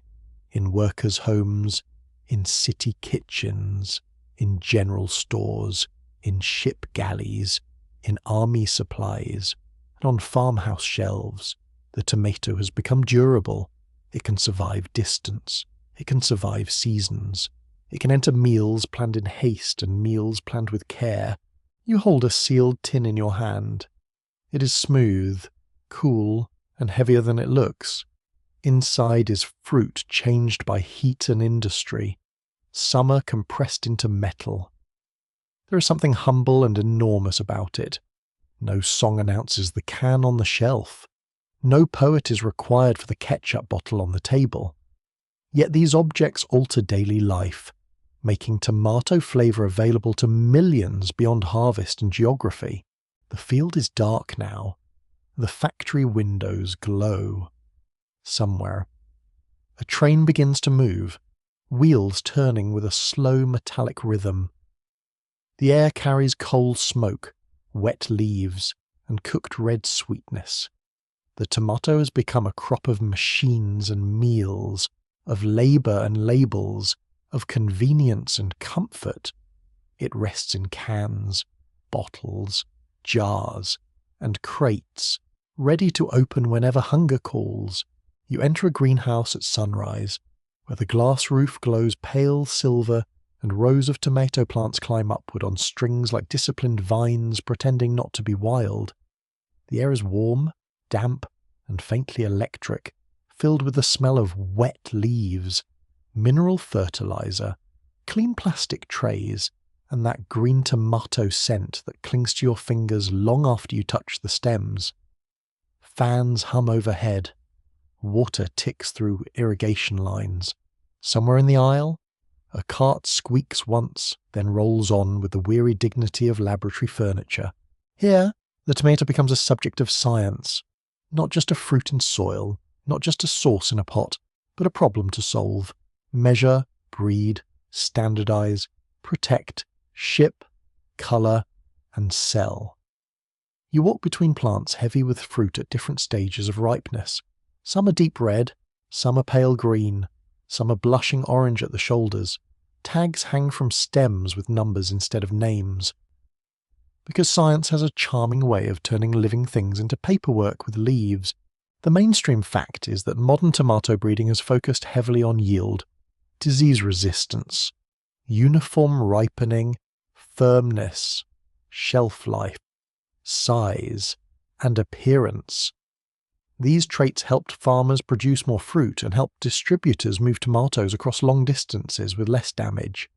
In the 20th century, especially with the rise of large-scale agriculture and supermarket supply chains, a tomato often needed to survive picking, packing, transport, storage, display, and the judgmental squeeze of strangers. Flavour mattered, yes, but it had to compete with durability. And durability is very persuasive when a fruit is expected to travel like luggage. You stop beside a plant with perfectly round tomatoes clustered neatly along the vine. Their skins are smooth and shiny, almost too flawless, as if polished by someone with a tiny cloth and very specific ambitions. You touch one gently. It is firm, cool, and resistant under your thumb. A researcher lifts it, weighs it, checks colour, notes cracking, counts fruits per cluster, examines leaves for disease. The work is quiet, precise, and repetitive. Clipboards rustle, shoes whisper on the greenhouse floor. A small handheld meter beeps, making the tomato seem as though it is taking an exam. Science enters through many doors. Breeders cross one tomato line with another, hoping to combine trait sweetness from one parent, disease resistance from another, firmness from another, heat tolerance from yet another. Seeds are planted, plants are grown, fruit is tested. Most candidates are rejected. A few move forward. It sounds simple until you remember that each trait may be controlled by many genes. Each growing season may behave badly, and nature does not politely follow the spreadsheet. In another room, you find seed trays under artificial light. The air smells of damp peat, plastic, and warm metal. Tiny tomato seedlings stand in rows, each with two small leaves reaching upward. Their stems are pale and fragile, brushing your fingertip like threads. These little plants are the beginning of possible varieties, each one carrying a different genetic promise. Some will fail early. Some will grow strongly but taste dull. Some will resist disease but crack in rain. Some will produce lovely fruit at exactly the wrong time, which is the agricultural version of having a wonderful personality and no practical skills. A quirky tidbit appears in the laboratory glow in the 1990s. The flavour Sava tomato became famous as the first genetically engineered whole food approved for sale in the United States. It was designed to soften more slowly, which sounded like a dream for shipping and ripening. Yet its commercial life was short, tangled in cost, production problems, public concern, and the stubborn reality that a tomato still has to be good in the field, good in the store, and good in the mouth. The idea was futuristic. The fruit remained, inconveniently, a tomato. You move from gene work to the field, where machines become part of the breeding story. The sun is brighter here, the air dusty and dry. Mechanical harvesters rumble through rows of processing tomatoes, shaking plants and separating fruit with impressive force. The machine smells of diesel, hot metal, crushed vines, and tomato juice. Its sound is deep and rough, a rolling growl across the field. For such harvesting to work, tomatoes must ripen together, detach cleanly, and be firm enough to survive impact. A delicate, soft, glorious fruit may be perfect for the table, but in front of a harvester it is basically a red sigh waiting to happen. Breeding for mechanical harvest changed processing tomatoes profoundly. Plants were shaped toward compact growth, concentrated ripening, and fruits that could endure the journey from field to factory. These tomatoes might be destined for a paste, sauce, puree, soup, salsa, or canned products. They are not asked to be romantic on a salad plate. They are asked to become dependable red substance at scale. That sounds unpoetic, but it feeds millions. Sometimes practicality wears mud on its boots and does not care whether poets approve. You kneel beside a processing tomato plant and pick a fruit from the soil line. It is oval, thick-walled, and meaty, with less watery pulp than a fresh slicing tomato. When cut open, it smells dense and savoury. Not perfumed exactly, but concentrated. Its flesh is sturdy under the knife. Seeds sit in smaller cavities. This tomato has been bred for cooking down efficiently, for giving body and colour without too much water. It is a quiet specialist, and like many specialists, it seems dull only to people who do not understand the job. Food historians and plant scientists still disagree about how much modern tomato flavour suffered because of breeding, and how much blame belongs to early harvesting, cold storage, long shipping, soil conditions, variety choice, and consumer demand for flawless appearance.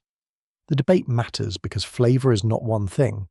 It is sugar, acid, aroma compounds, texture, ripeness, temperature, memory, and expectation. A tomato eaten warm from a garden carries sunshine and drama. A tomato chilled for transport, sliced in a cafeteria, and placed beside pale lettuce has already lost several arguments before it reaches your tongue. You enter a supermarket produce aisle, and the atmosphere changes again. The light is bright, almost moon-like, humming above smooth floors.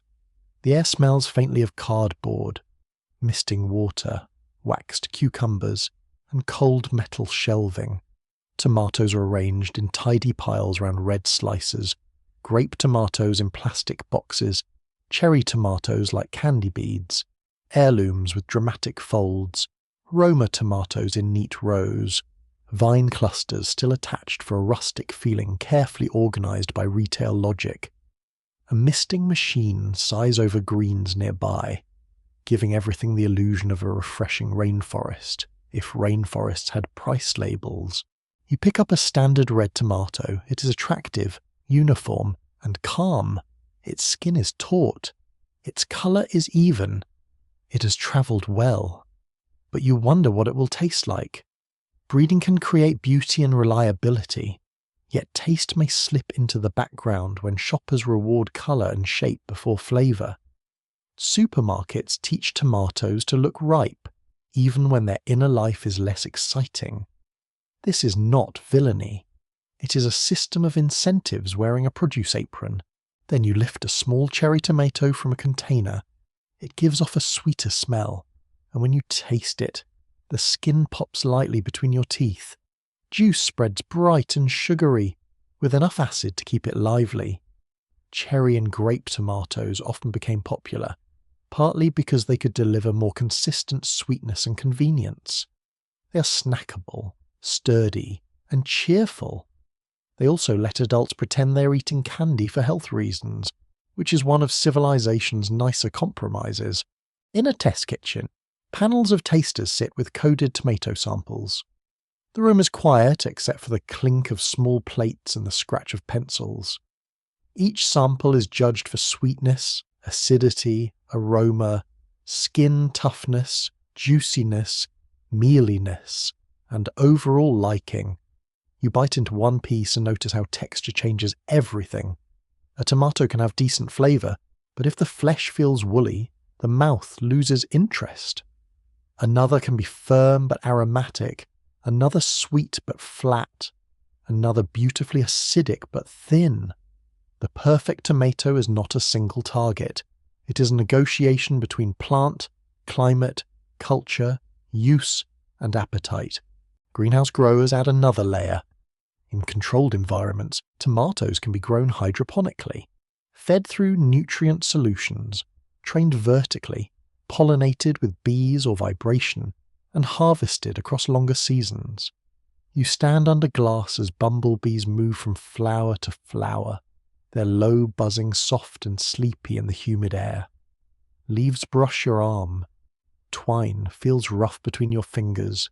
Warm condensation gathers on pipes and drips occasionally onto the floor. These tomatoes are protected from some field risks, but they depend on careful management light, temperature, nutrition, airflow, pest control, water balance. Nature is still involved, but now she has a schedule and several sensors. You see scientists returning to wild tomato relatives searching for lost strengths. Wild species may carry genes for disease resistance, salt tolerance, drought tolerance, unusual aromas, or improved nutrition. The small, stubborn plants of harsh landscapes become valuable again, not because they look impressive, but because their survival has taught them tricks. Modern breeding reaches outward and backward at once, using genetic maps, field trials, seed banks, and old diversity to repair weaknesses created by narrow selection. It is a little humbling. After all the technology, the tomato's wild cousins still have notes for the professor. Night settles outside the greenhouse. The glass darkens to mirrors, reflecting rows of vines under soft artificial light. Fans continue their low breathing. Water moves through tubes with a faint pulse. Tomatoes hang in clusters. Red, green, gold, striped, purple-brown, pear-shaped, ribbed, tiny, huge, polished, imperfect, experimental. Each one is a proposal: feed more people, travel farther, taste better, resist disease, ripen evenly, smell like summer, do not split, do not bruise, please be affordable, please be beautiful, please be everything at once. You rest your hand lightly against a stem and feel its living tension. The leaves release their sharp green perfume. Somewhere, a computer records humidity. Somewhere, a breeder checks data. Somewhere, a shopper chooses the reddest fruit. The tomato has entered the age of measurement, yet it remains soft, seeded, perishable, and oddly emotional. Science can guide it, improve it, and sometimes flatten it. But the final judgment still happens quietly. When someone takes a bite and waits for the taste to arrive, you sit at a table that seems to stretch across continents, though it is made of ordinary wood, worn smooth at the edges, warm where lamplight touches it, cool where your wrist rests in shadow. Around you, bowls appear as if carried by many hands from many kitchens. Steam rises in soft columns. You smell cumin, basil, ginger, onion, palm oil, vinegar, cilantro, butter, fish sauce, paprika, garlic, roasted pepper, and that red familiar brightness tying everything together without asking for applause. The tomato has become global not by staying the same, but by letting each place teach it a new accent. The mainstream fact is that tomatoes are now among the most widely grown and consumed crops in the world. Used fresh, cooked, dried, canned, crushed, fermented, blended, and bottled across an astonishing range of cuisines. It belongs to sandwiches and street carts, home stews and restaurant plates, breakfast pans and midnight snacks. For a fruit that began as a small wild thing, this is an absurdly successful career change. You begin with salsa. The bowl is rough clay, cool under your fingers. Inside, chopped tomato glistens with onion, chili, lime, and herbs. The scent is sharp and green, fresh enough to wake even the sleepiest appetite. You hear the crisp snap of a tortilla chip, the wet scrape as it gathers juice, the tiny crunch of onion. Salsa can be raw, roasted, smoky, fiery, mild, smooth, chunky, bright, dark, casual, ceremonial, or dangerous to anyone who mistakes the hottest bowl for the gentle one. There is always someone at the table who insists it is not that spicy. That person is rarely trustworthy. In Mexico and across Latin America, the tomato remains linked with chilies, maize, beans, herbs, and regional sources of deep complexity. It can sit in a fresh pico de gallo, melt into a cooked salsa roja, enrich stewed meats, brighten rice, or soften the intensity of dried peppers. In Peru, the tomato joins onions and lime in lively salads and sauces. In the Caribbean, It moves through sofrito-like bases, stews, rice dishes, and fish preparations, bringing colour and moisture into foods already rich with heat, salt, smoke, and sea air. You follow the smell of baking dough to a pizzeria, where the oven breathes like a small volcano, all brick heat and glowing coals. The air smells of flour, yeast, charred crust, mozzarella, oregano, and tomato sauce spread thin over dough. A peel slides across stone with a sandy scrape. Flames lick the edge of the pizza. The sauce darkens, bubbles, and concentrates. When the pizza comes out, the tomato is no longer just wet brightness. It is roasted sweetness, acidity, and smoke, holding cheese and bread in a triangle of excellent decision-making. Pizza makes the tomato look inevitable, which it never was. A dish now treated as a symbol of Italian food, American takeout, global comfort, and late-night survival depends on a fruit once considered foreign in Europe. That is the funny thing about national cuisines. They often feel ancient because they are emotionally ancient to the people who love them, even when their ingredients arrived by long, tangled roots. A food does not need to be timeless to become beloved. It only needs to be repeated until memory accepts it as home. You move to a North African kitchen where a shallow pan sits over low heat.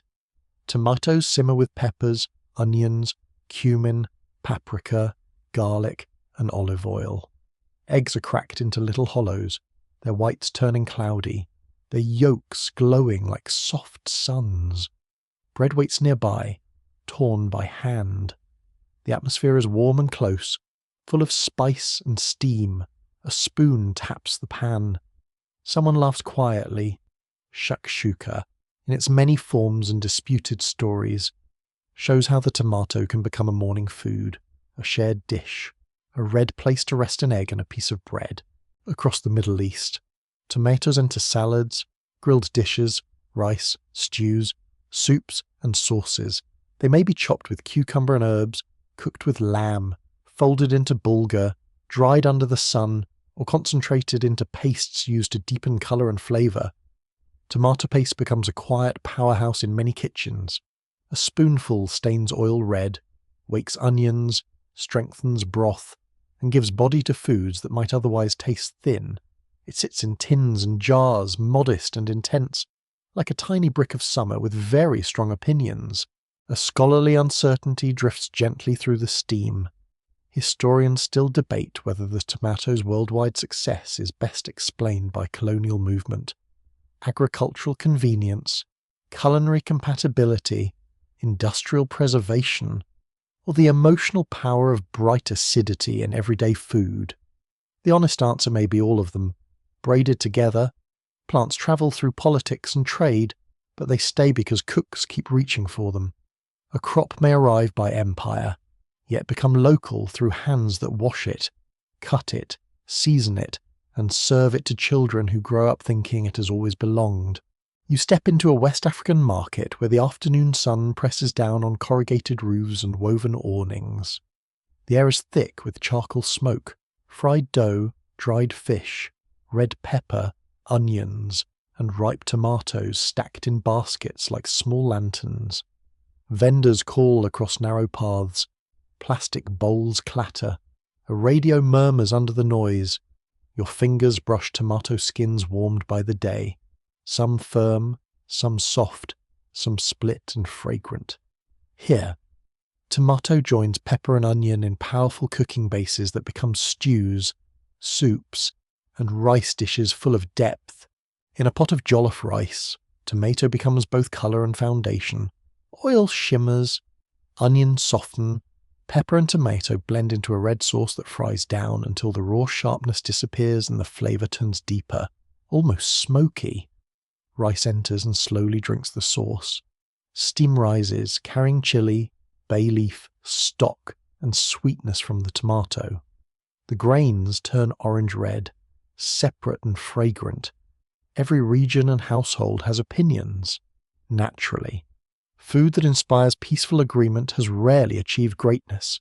You travel through South Asia by scent mustard seed popping in oil, curry leaves crackling, turmeric staining everything gold, onions browning, ginger and garlic rising together, tomatoes collapsing into masala.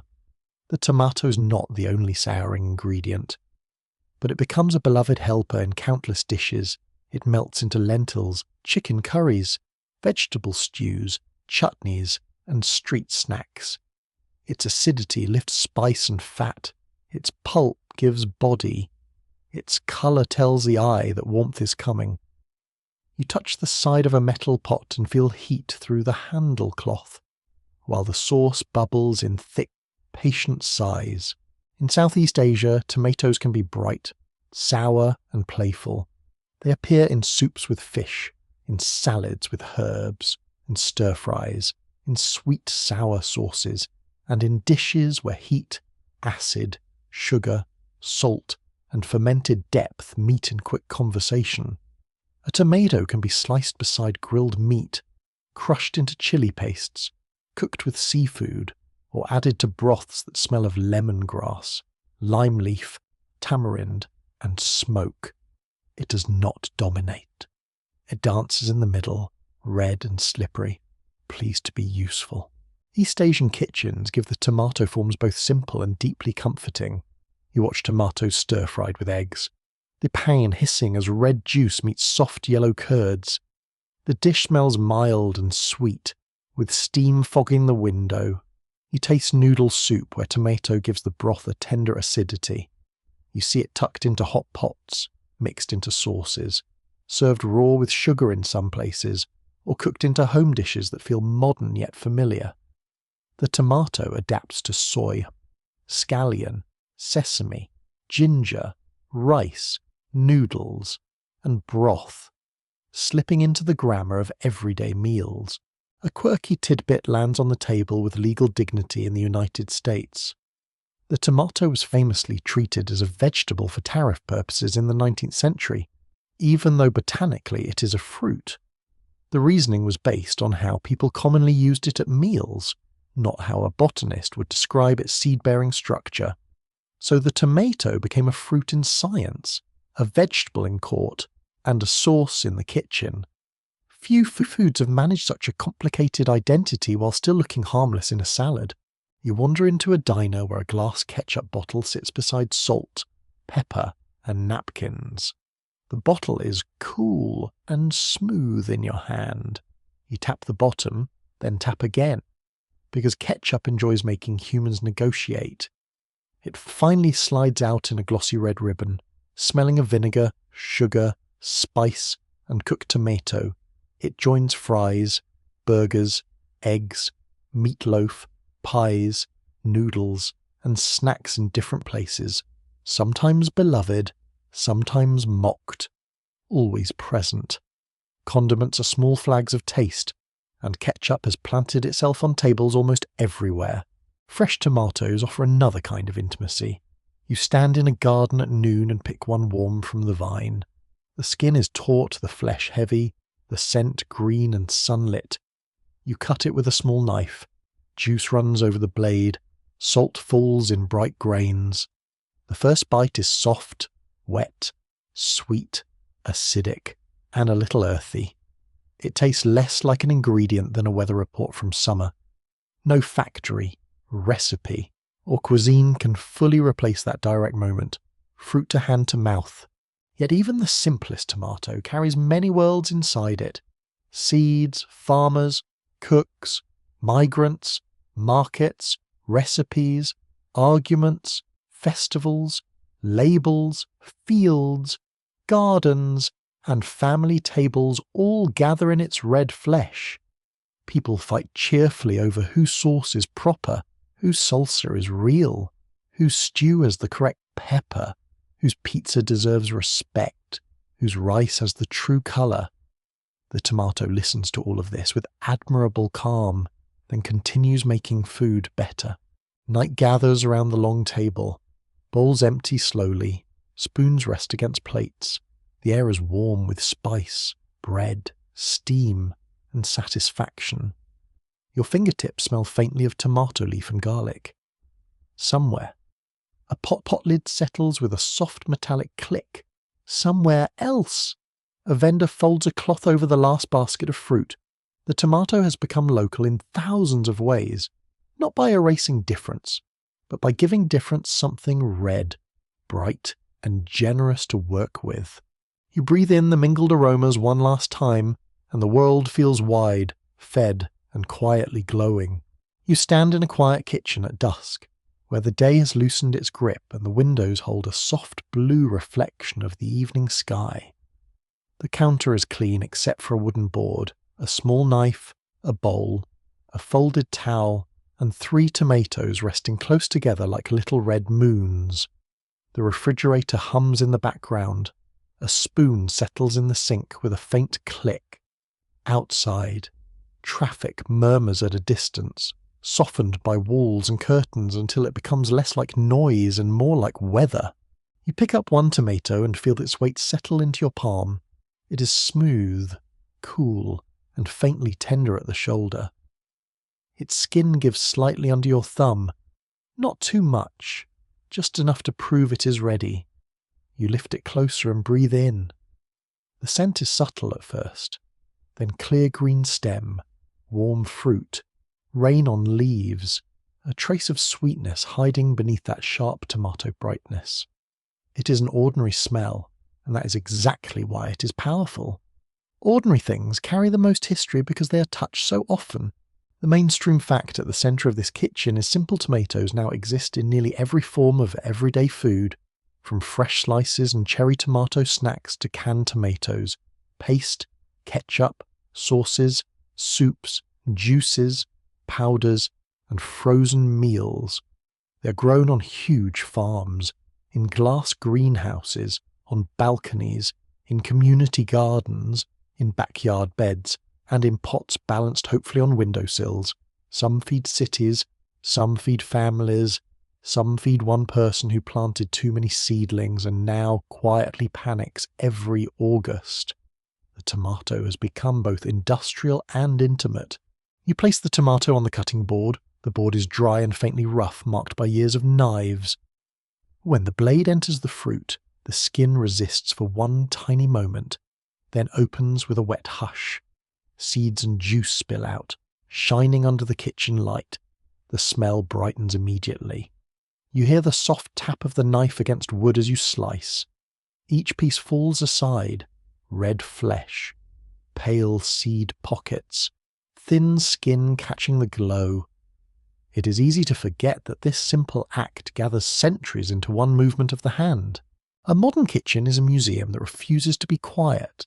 In one cupboard, canned tomatoes wait in metal darkness. In the refrigerator, tomato paste may sit under a lid, staining the edge of a jar. On the shelf, ketchup stands upside down with stubborn dignity. In a bowl, fresh tomatoes ripen beside onions and garlic. In the freezer, perhaps a red sauce waits for a night when energy is low and hunger is not interested in philosophy. The tomato has not conquered by becoming rare. It has conquered by becoming available. You warm a little oil in a pan. The flame clicks on, then steadies. The pan heats slowly, giving off a faint metallic scent. Garlic touches the oil and begins to whisper. Its aroma blooms outward, warm and familiar. You add the sliced tomato, and the kitchen fills with a soft hiss. Juice spreads, bubbles gather at the edges, and the flesh begins to slump. The red turns glossier, deeper, calmer. Steam rises and lightly touches your face. It smells like comfort learning to speak. A quirky tidbit rests beside this quiet pan. The tomatoes inspired festivals where people throw mountains of ripe fruit at one another, turning streets into red rivers of pulp and laughter. It is hard to imagine a potato receiving the same treatment with such cheerful results. The tomato is soft enough for comedy, bright enough for spectacle, and abundant enough to become ritual. Even when people waste it in celebration, they are somehow admitting its power. A food truly belongs to culture when it can be eaten, worshipped, argued over, preserved, branded, painted, and occasionally thrown at strangers with municipal permission. You stir the pan. The spoon moves through softening tomato with a slow scrape. Salt falls in, pepper follows, maybe basil, maybe chili, maybe nothing else. You're not making a grand dish. You're making the kind of small food that keeps people attached to life toast with tomato, pasta with quick sauce, rice with a red spoonful, eggs in a pan, soup from leftovers, bread dipped into something warm. The tomato does not ask you to be impressive. It only asks for heat, salt, and attention. Very reasonable, for a world-conquering fruit. And yet, even now, people disagree about what a tomato should be. Sweet or acidic, firm or soft, raw or cooked, peeled or unpeeled, refrigerated or never refrigerated. A debate capable of ending friendships in certain households. Some prize heirlooms with cracks, folds, stripes, and perfume. Others want a sturdy tomato that survives a lunchbox. Chefs chase flavour. Farmers chase reliability. Shoppers chase colour. Children chase the tiny ones in plastic tubs. No single tomato can satisfy everyone, although many have bravely attempted it. Researchers still argue over how to balance flavour, nutrition, yield, disease resistance, climate resilience, or price, and shelf life without sacrificing the qualities that make people love tomatoes in the first place. The question grows more urgent as heat, drought, water stress, soil problems, and shifting pests challenge agriculture in many regions. Old varieties, wild relatives, seed banks, local knowledge, and modern breeding all become part of the answer. The tomato's future may depend on remembering its diversity, not narrowing it. A kitchen fruit, it turns out, is also a climate question in a red skin. You look at the tomatoes left on the counter and notice their differences. One is round and glossy. One is slightly flattened with green shoulders. One is small, almost jewel-like, with a deeper red at the bottom. Each has a different promise. The air around them smells faintly of leaves and ripening sugar. Your fingers are damp with juice. The towel beside the board has absorbed a pink stain that may never entirely leave, because tomatoes like to sign their work. The pan settles into a gentle simmer. Outside the window, the sky darkens from blue to violet. A neighbour's light turns on. Somewhere. A dog barks once and then seems to reconsider. You taste the sauce from the spoon. It is hot, bright, soft, and savoury. The acid wakes the tongue. The oil rounds it. The salt brings it forward. There is no single place inside the flavour. It is garden and factory, field and balcony, market and memory, science and accident, sunlight and storage. A tomato is never just one tomato once humans have loved it for this long. You set bread beside the pan. The crust crackles faintly when torn. Steam rises from the tomato mixture in slow red breaths. You dip the bread and taste again. The sauce soaks into the crumb, staining it orange at the edges. It is simple enough to belong to anyone, and deep enough to belong to everyone. That may be the tomato's final trick. It becomes personal in every kitchen, even while carrying a global history so large it could fill libraries, farms, ships, labs, markets, and 1,000 simmering pots. Now the kitchen quiets. The knife rests flat on the board. The spoon lies in the pan. The tomatoes left whole hold the last light on their skins. You wash your hands, and the water runs warm over your fingers, carrying away seeds, salt, and green scent. The towel feels soft and slightly rough as you dry them. The room is gentle, full of low sounds, the hum of the refrigerator, the faint tick of cooling metal, the distant hush of evening beyond the glass. You understand the tomato not as a single invention, but as a relationship. People noticed it, named it, feared it, tasted it, planted it, traded it, studied it, canned it, bred it, bottled it, sliced it, praised it, and complained about it. They made it local in places where it had once been foreign. They turned it into comfort without making it simple. Its conquest was not a battle cry. It was a spoon moving through a pot. It was a seed saved in a folded paper. It was a child eating one warm from a vine. It was hunger meeting brightness and deciding to remember. The evening has become fully dark now, and the kitchen holds a small pool of golden light. The red on the cutting board looks softer. The steam thins. You cover the pan and let the warmth settle. The tomato's long journey rests here, not as noise, not as triumph shouted from rooftops, but as quiet usefulness. It has conquered every kitchen because it learned every kitchen's language. And now the counter is clean enough. The bowl is rinsed. The last whole tomato rests near the window, round and calm, holding a little colour even in the dimness. You let the room grow still around it. The scent of cooked tomato fades into warmth, then into memory. Your shoulders soften. Your breathing slows. Outside, the world continues, but gently, as though wrapped in cloth. The small red fruit no longer needs to travel tonight. It has arrived in the place where all food history finally wants to rest in the hand, in the bowl, in the quiet comfort of being shared. The lights are low, and the kitchen breathes with you. The tomato glows faintly on the counter, not bright now, but deep, like an ember under ash. The pan is cooling. The spoon is still. The window has turned black and peaceful. You leave the fruit where it is, patient and round, while the room folds itself into hush. Nothing more needs to happen. The long road of seed, field, market, ship, garden, factory, and table softens into one calm red point in the dark. You breathe in, slowly, and breathe out, more slowly still. The night gathers kindly at the edges of the room. The tomato rests, the kitchen rests, and you, at last, may rest too.